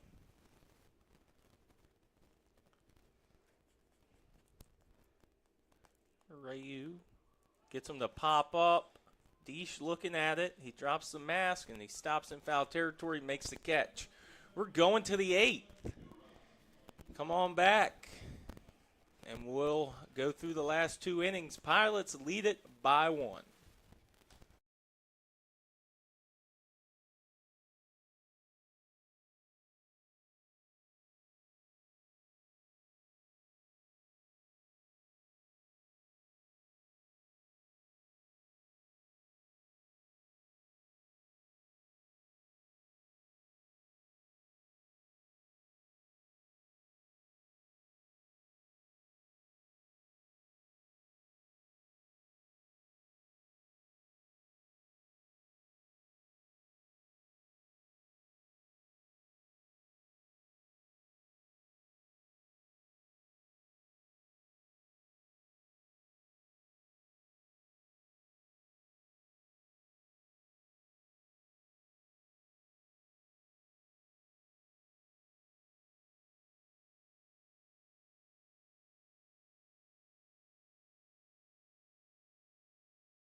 Welcome Isaiah Shivers, back. Pena, Jordan. 3 due up. Clevenger's still out on the mound, I'm shocked to see that. especially after a 50-minute delay. Yeah, and they were already on. They were on the offensive side, so he had been in there even longer than that 50 true minutes, and then they had to come back and finish out the inning. It's probably been over an hour since he's thrown a pitch, and he's thrown the first 2 in the dirt, 2-0 to Shivers. Shivers had that ground rule double Yep. earlier this game, which came around to score on a Carlos Pena 2-run home run. 11th bomb of the year for Pena. And that one misses again. He has thrown 3 straight balls. And with that 11th home run, it put Pena 25-26 RBIs. Here's a 3-0. Misses again. Woo! And Shivers works Woo! a 4-pitch walk. That was close. I thought that was going to be called a strike, but Shivers gets out of it, gets on first base. See if he can take another trip around the bases. As Carlos Pena comes up to bat. That 2-run home run, all that's going for Carlos so far in 3 at-bats tonight. I mean, I'll take that any night of the day. I mean, I think he will too. Any night of the day. Any night of the week. And Pena on the ground. Does it going to get by the second baseman? It does not. His throw to first gets Pena by a step. However, it's not a double play, and Shivers does move up to second base. Pilots have a runner in scoring position with 1 out. That ball made Mida move towards first base, and he was probably 6 or 7 steps into the outfield. And I think Tree's seen enough. I believe that's Tree. Yep, he just pointed Yep. to the bullpen. That is Tree. That's Roundtree making the trip out to the mound. He's seen enough of Clevenger. Clevenger came in and started the 7th. After the starter, Bouchard went 6 and gave up 2. Clevenger only gave up the 1.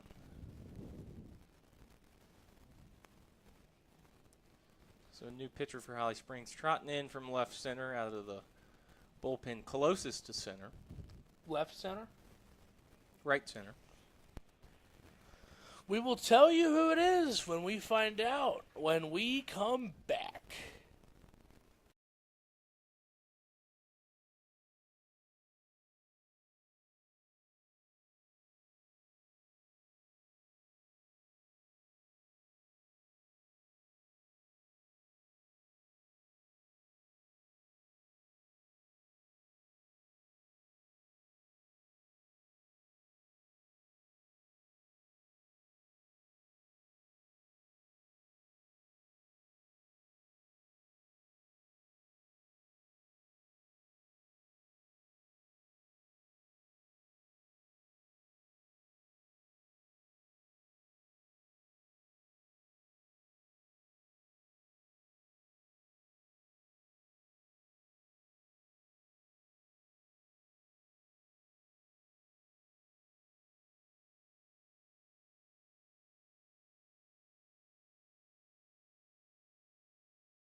Well, we found out who the pitcher was.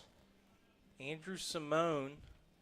He pitched at Ashboro in 23, and then he pitched in Wilson last year. Now he's at Holly Springs. This year he's appeared in 4 games. Has 1 save, thrown 5 2/3 innings, given up 1 run. Struck out 9, walked to none. It's Kaz. Fouls that one off. back. I knew this Simone, spelled Simone, Andrew Simone. I knew I had heard the name before. It was throwing me off here near Holly Springs. But we found the answer to that question. It's that one's down the middle. 0-2 on Kaz. That's what I remember. Simone was a big, heavy strike thrower. Why do I recognize that name? I know why, but I'm trying to figure out. Because he played at Wilson. Yeah, but I think I've interacted with him. I'm trying to see if that was the case. Kaz fights it off. I've made him a card. Oh, there you go. You made him a card. He spent $5 and I made him a card. What a guy. Hey, Walker. Simone is his boy. That's cool. Walker, A.J. Campbell was missing you. Should have came. Fouled off again. 0-2. Oh, I see the pouch. Yeah, the first baseman has it on. Second baseman has it on. Yeah, it's got to have some sort of, I would imagine, scouting report on it. You know, I would say hand warmers, but no. No, but that's what it looks like. It looks like one of them hand warmers that a quarterback would wear in football. Yeah. But from what I can tell, the left fielder, the second baseman, and the first baseman have it. The ball gets through the catcher. Manning down to third. Goes Shivers with 1 out. Scored that on a wild pitch as it was in the dirt. Kaz. That's funny. 1-2. That's really funny. You said the name, and I was like, I recognize that name. Andrew Simone. So he's pitched. This is now his 3rd team in the CPL.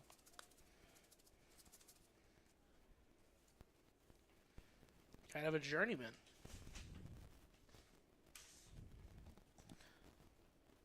Fouls that one back. Still 1-2. Simone is now playing at West Texas A&M as a graduate student.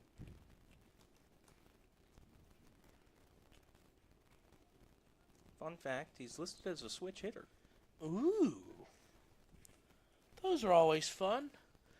Here's the 1-2 to Kaz. He strikes out, swinging. Throw down. Ooh.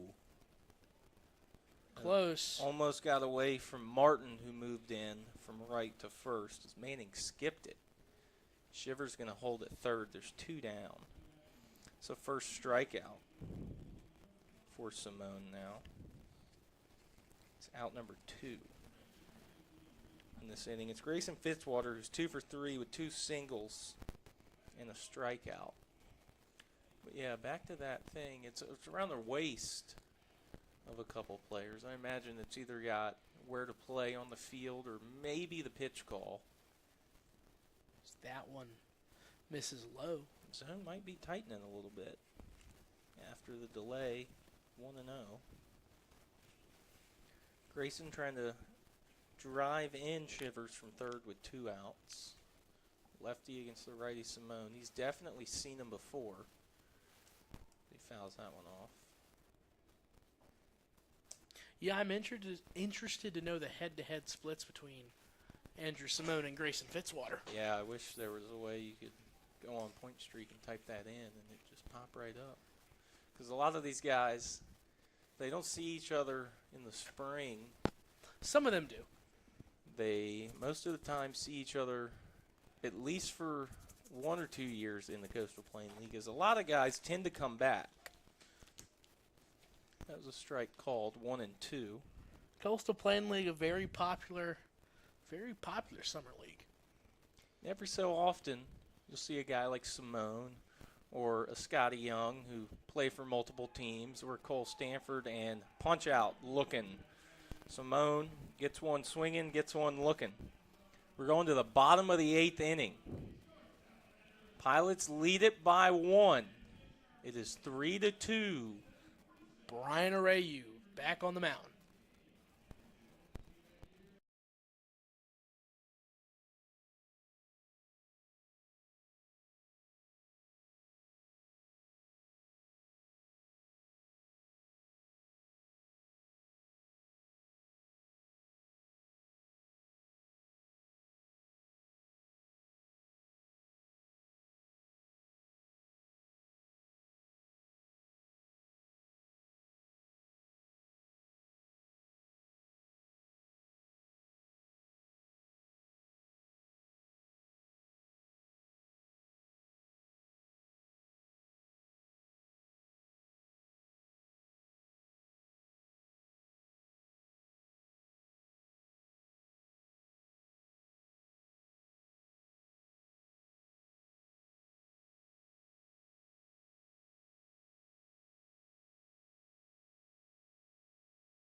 Trenton Lions stepping into the box against Brian Arayu.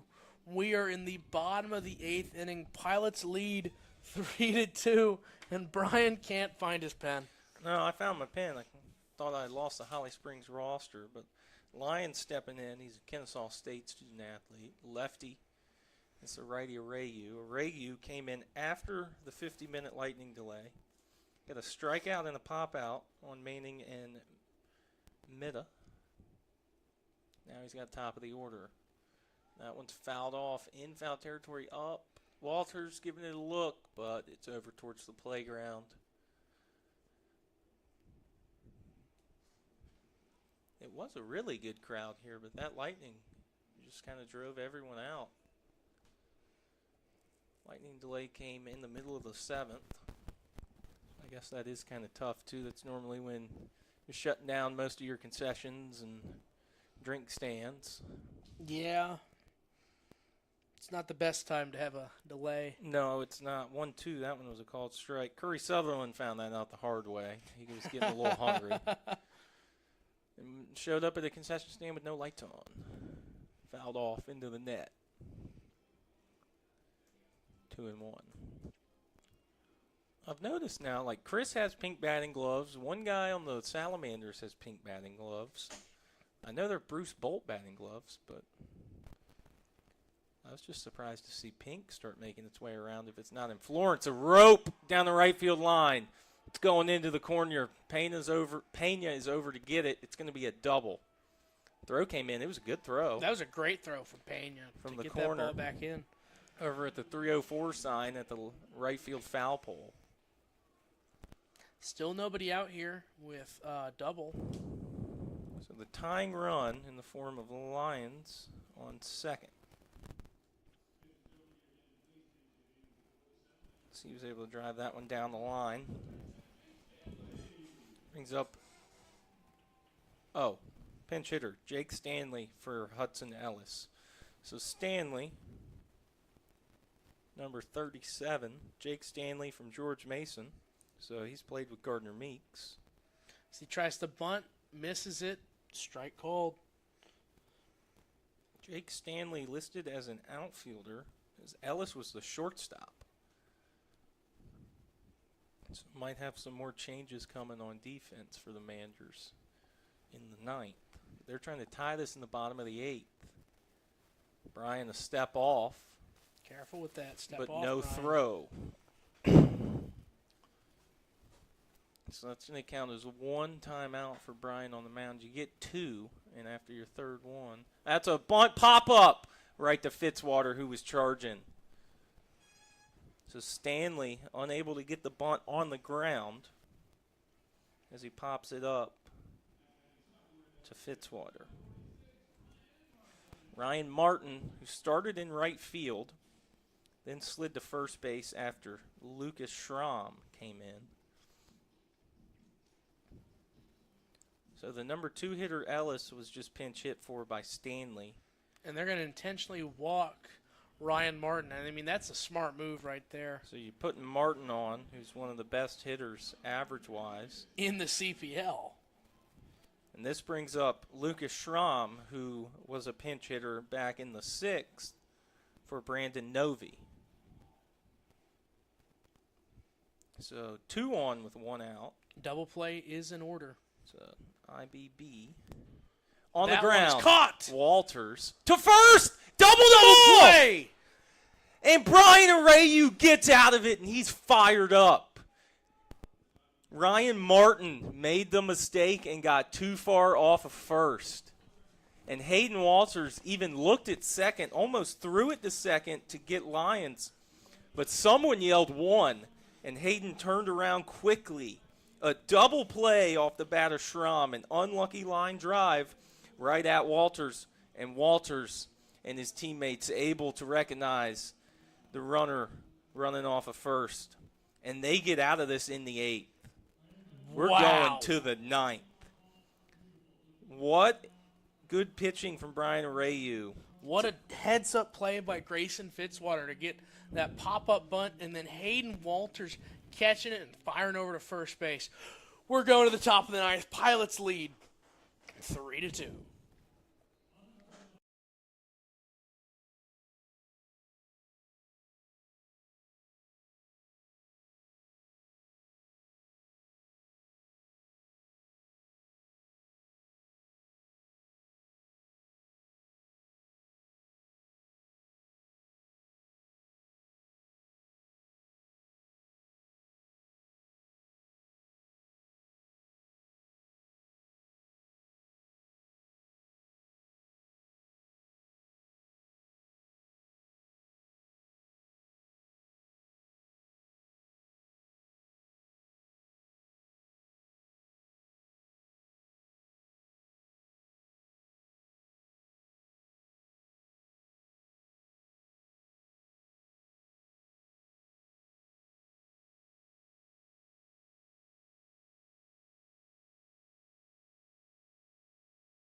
Martinez, Edwards, Young due up here in the 9th against Andrew Simone. Pilots lead at 3-2 Brian Arayu able to get out of a jam as that one's popped up. That one scare you, buddy? I mean, I kind of lost it in the reflection of the light. 0-1 to Chris, who is 0 for 3 with 2 strikeouts and a ground out. Inning started with a leadoff double down the line, then a popped-up bunt, an intentional walk of Martin, then a line drive off the bat of Schramm to Walters at third that I thought was on the ground. And Walters and Fitzwater with the heads-up play to get Martin, who had taken off on contact, it seemed to be. And he gets back-picked over there at first for a double play. Chris Martinez quickly down 0-2 after 2 foul balls. Here's the 0-2. Did he go? No. Ball 1, 1-2. Chris trying to get on. Hasn't been able to get on yet this game. Had a couple good games recently.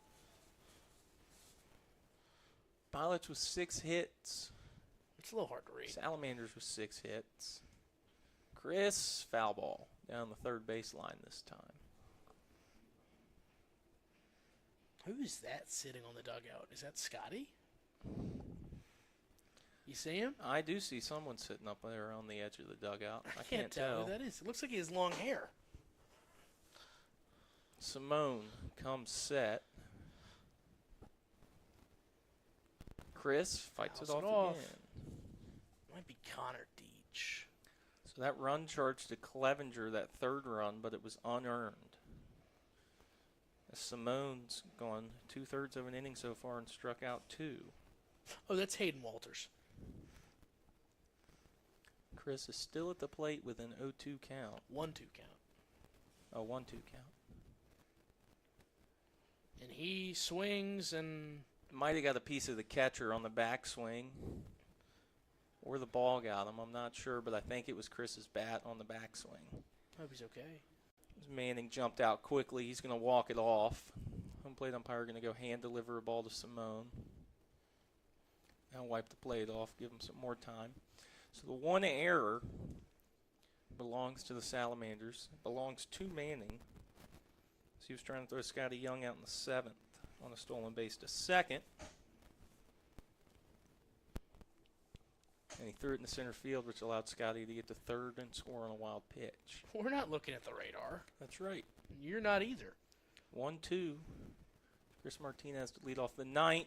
Simone finally gets him to strike out swinging. 3 straight strikeouts for Andrew Simone. Brings up Kyle Edwards. Simone struck out Kaz Jordan, Grayson Fitzwater, and Chris Martinez, the 3 batters he's faced.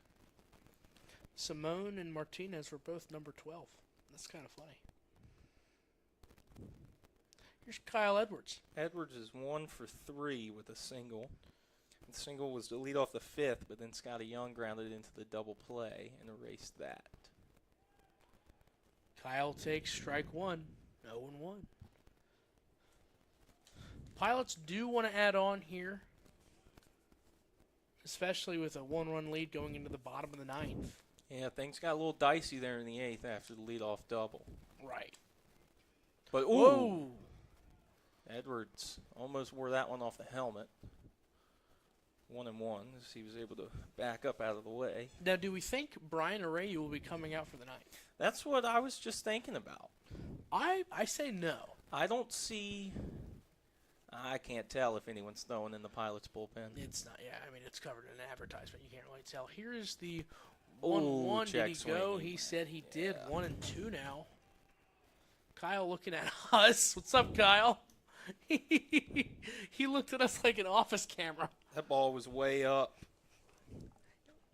Little check swing. Unable to hold it up. I did tell Kyle where we were in the press box, so they all know. Yeah, I looked up here when we were down there during the delay. They can see in here. Popped up, shallow right. Martin, Mida, Schramm after it, and it's Schramm. Schramm almost lost it in the lights as he had to backpedal a lot. For that one to fly out to right. Out number 2, Scotty Young. He's going to try and get a 2-out rally started here in the top of the 9th. Simone looking for his 5th straight out.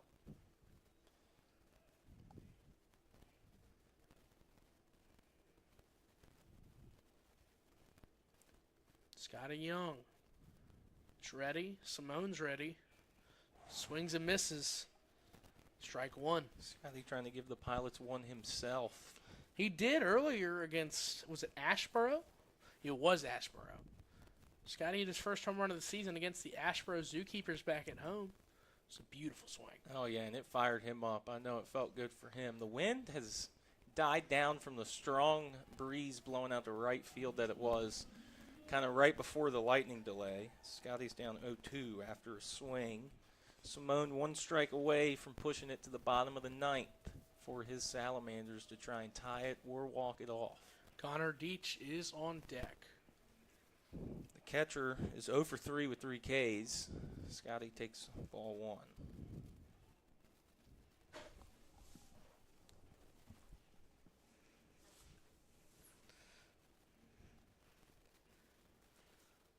Simone back on the mound. Scotty back in the box. Simone set. Pitch clock hit 0.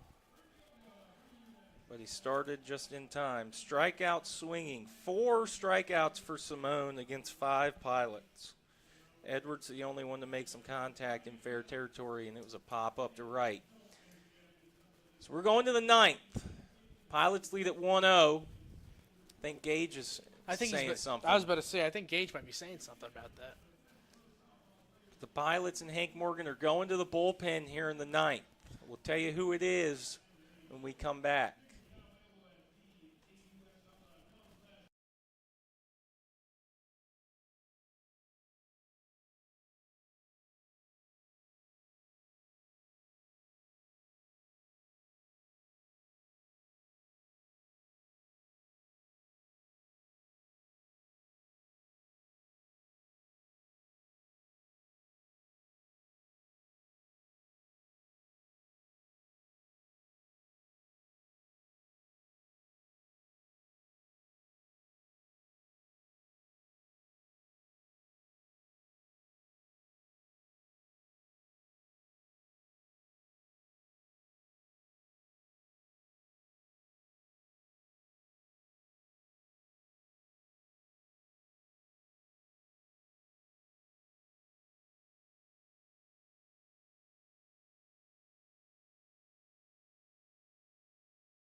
Hank Morgan turns to the bullpen. Dylan Morrell. Ninth appearance. Yes, ninth appearance now. He's thrown 9 innings, giving up 12 hits, 9 runs, but only one of those is an earned run. He has struck out 10, walked 2, has a 1-1 win-loss record with 2 saves. Those 2 saves lead the pitching staff for the Pilots.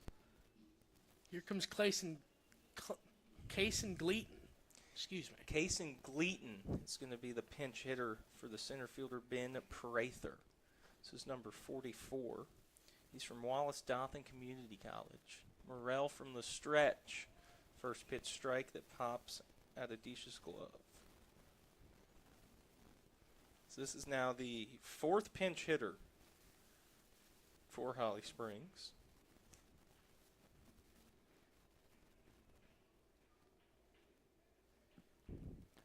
Cayson Gleaton at the mound, or at the plate with an 0-1 count. Morrell on the mound looking right at him. On the ground, hard to third. Walters picks it up, couple steps, glove tap, throw over. 1 out. Good play by Hayden to pick that ball out of the dirt. It is, I mean, I know it's a turf field, but turf can have some weird hops. Gleaton had came in hitting 243. Dylan Morrell able to get him to ground out. Now this is Rom Kellis. Rom Kellis did not start this game at DH. Andrew Keller did. Keller went 1 for 2. And then Kellis came in and singled. And that's what got the 7th inning started with 1 out as he singled. Then Parker McCoy behind him hit the 2-run home run. Then we hit the lightning delay. As he fouls one off here, 0-1 on Kellis. All that came against Saudier. Here's the 0-1. Another foul ball, exact same spot. 0-2. Vicioso got charged with 2 runs. They were both earned. He gave up 3 hits, but struck out 3, 1 in the 3rd. Then Abreu with 1 2/3 with 1 out, 1 strike, or 1 hit, 1 strikeout. Kellis deep to right field. There's a loud sound off the bat. Pena runs out of room. We have a tie ball game. Ram Kellis has tied this game off of Dylan Morrell.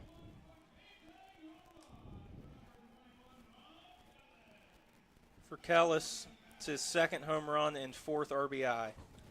Yeah, and you could tell off the bat that was gone. He hit it the opposite way, and Carlos Pena tracked it all the way to the wall and then just ran out of room right near the alpaca sign. So blown save opportunity for Dylan Morrell, as now the Pilots have to push it to extras to pull out a win. So Parker McCoy, he is 1 for 2.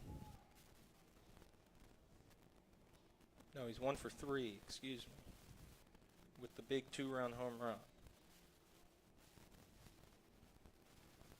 Now he's facing Dylan Morrell in a 3-3 ball game. That was the 7th hit for the Salamanders. So we've had 3 home runs in this game, 2 by the Salamanders, 1 by the Pilots. Carlos Pena had a 2-run home run to give the Pilots the 2-0 lead. Back in the 6th. Dylan misses. 1-0. Still only 1 out here in the inning. As the pressure's building here at Dick Sears Field. Lucas Manning, the catcher, is on deck. So McCoy hits one hard. Kaz Jordan with a dive. He's got it. He's up to his feet. And he makes the play. Beautiful play out there from Kaz Jordan, saving from putting a runner on. It's the 2nd out. That ball was a hard skipper off the turf. Yeah, good play by Kaz Jordan just to make an effort and shoot a bullet to first base for out number 2. Lucas Manning is 0 for 2 with a hit by pitch and a stolen base. He's got 2 outs, and it's on the ground to Edwards at short. He picks it up, his throw to first. It's in time. We're going to extras here in Holly Springs.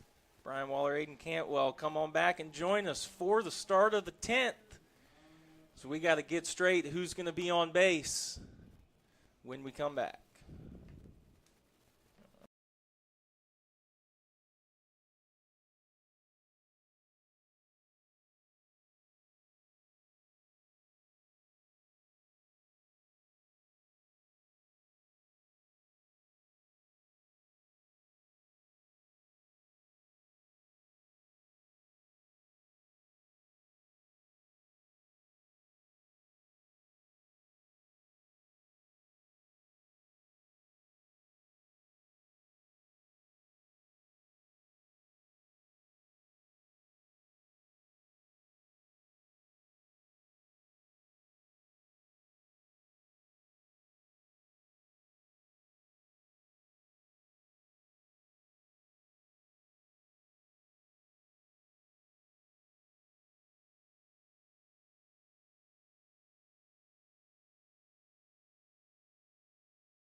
extra innings here in Holly Springs at Teen Stadium. Brian Waller, Aiden Cantwell bringing you this one.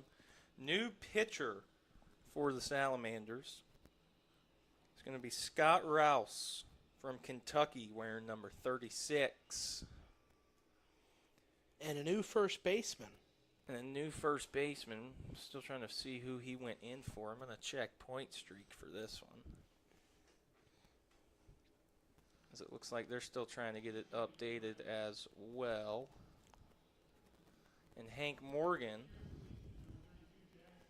is also going to go to the bench, as he's going to put in Jackson Wall for Connor Deesh. So Jackson Wall and Kyle Edwards is at second base. Kyle Edwards is at second. And Scotty Young is at first. And Jackson Wall comes in for Deesh. And he puts down a beautiful bunt. A great bunt. Bases loaded. The pitcher went over to cover, and it looked like he was going to try and flip it to the third baseman over there. But instead, third baseman kind of pulled off the bag as well. And bases are loaded. I mean, I'll take it.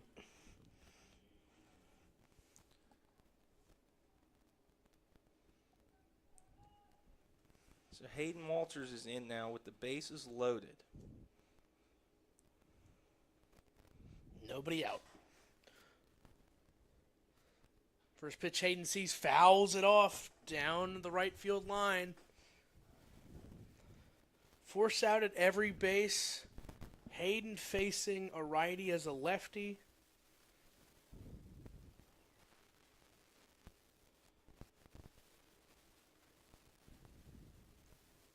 Here's the 0-1. Hayden pops that one up. Is it going to be deep enough to score him? No, they hold Kyle Edwards.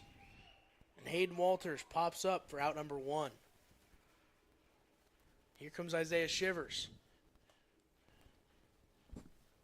Shivers is 1 for 2 with the ground rule double and a walk, and he has scored a run. He scored on the Pena home run. Pilots need to score here. Bases loaded for Isaiah Shivers.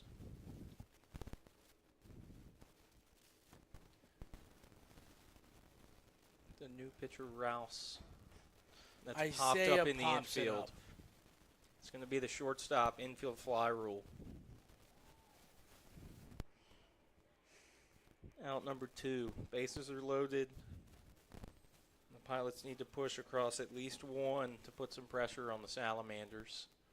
And, I mean, this is the guy you want up at the plate right now. It's Carlos Pena. Pena with a home run earlier in this game. Leads the league in home runs with 11. Bases still juiced. 2 outs after 2 pop-ups. Pena 0 for 3 otherwise if you take the home run away. But Take strike 1. Made contact every time.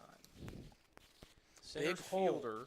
Big hole at second base. Yeah, the second shift. baseman's in shallow right.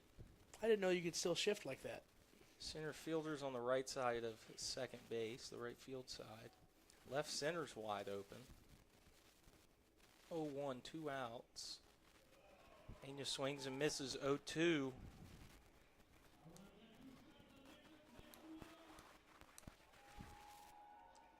And the Pilots are in danger of not plating any in the top of the 10th. Pena with the 0-2 count. Over at third, Edwards, Young at second, Wall at first. Pena fights it. Stays alive. He's going to see another 0-2. Tension is rising, and it is rising quick, Brian. Yeah, it certainly is. Salamanders have the 8, 9, and 1 guy due up.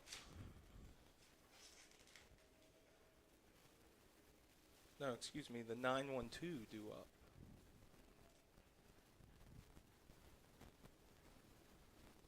Pena takes a ball. Catcher Manning couldn't find it for a second, but it was just right underneath him.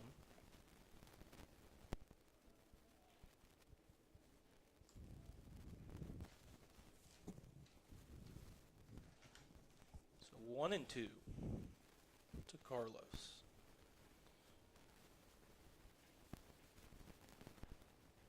Carlos is ready. 1-2. Pena on the ground, right back to the pitcher. He's going to go to first, and he gets the out. So a bunt single for Jackson Wall, and then nothing else. We're going to the bottom of the 10th. Pilots are going to have to shut down the Salamanders and try and push this to the 11th if they want another shot at winning this. Come on back. See what happens in the bottom half of the 10th.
We are here, the bottom of the 10th inning. Pilots unable to score after loading the bases with no outs.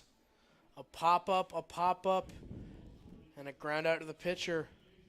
Holly Springs having the same opportunity the Pilots did. Runners on first and second due to the extra inning rules. No outs. Oh, pickoff attempt into center field, and the runners are going to move up a base. They tried a pickoff attempt with Kyle Edwards breaking back to his shortstop position and Kaz Jordan coming around. And Dylan Morrell with the quick spin spun it away. And so the runners going to move up to second and third with nobody out here. Infield is in. Mita got a chance to walk it off. They put him on. So bases are loaded.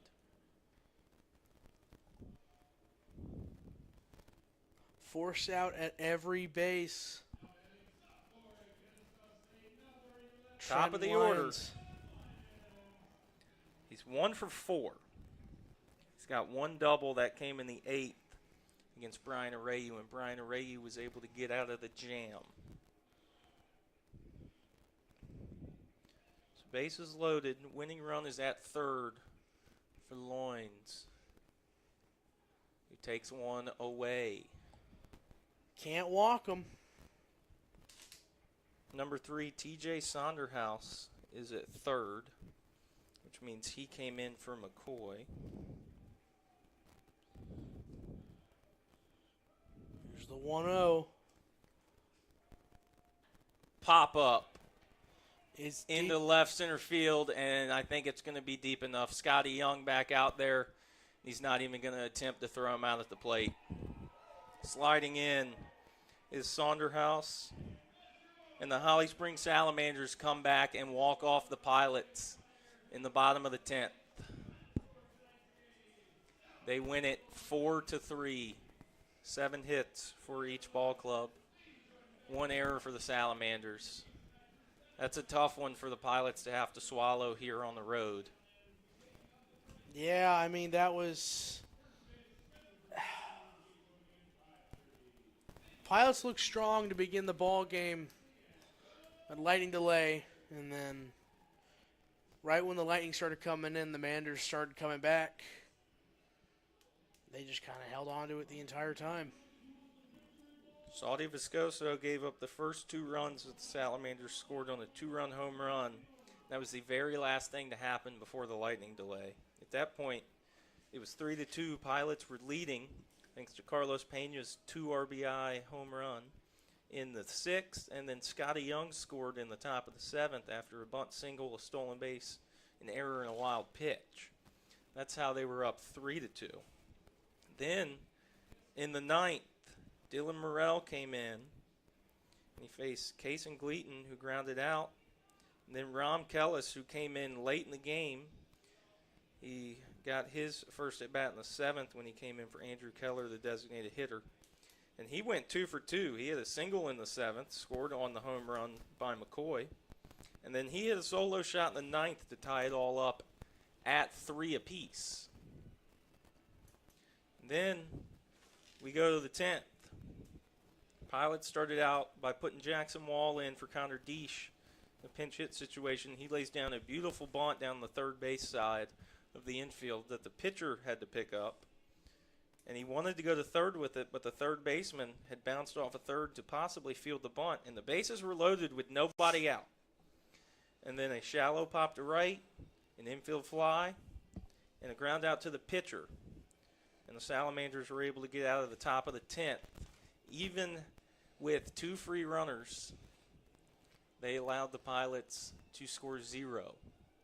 And then in the bottom of the 10th, 2 went out there and were put on, and before a pitch even came home, Pilots tried to do a little trickery on the pickoff as Edwards started holding the runner on, then broke hard back to shortstop.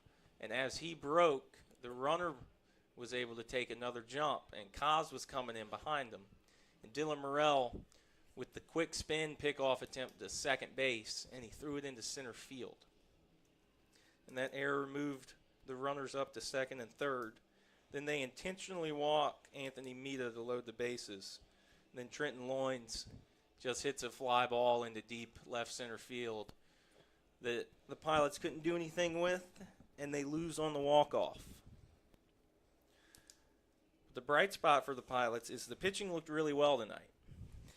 I mean, they did. Obviously, it's not what you want when it comes to a loss. I mean, hitting didn't. I mean, we got set down 10 consecutive times. Yeah. That's not how you win a ball game. There was a rough start at the beginning of the game against Bouchard.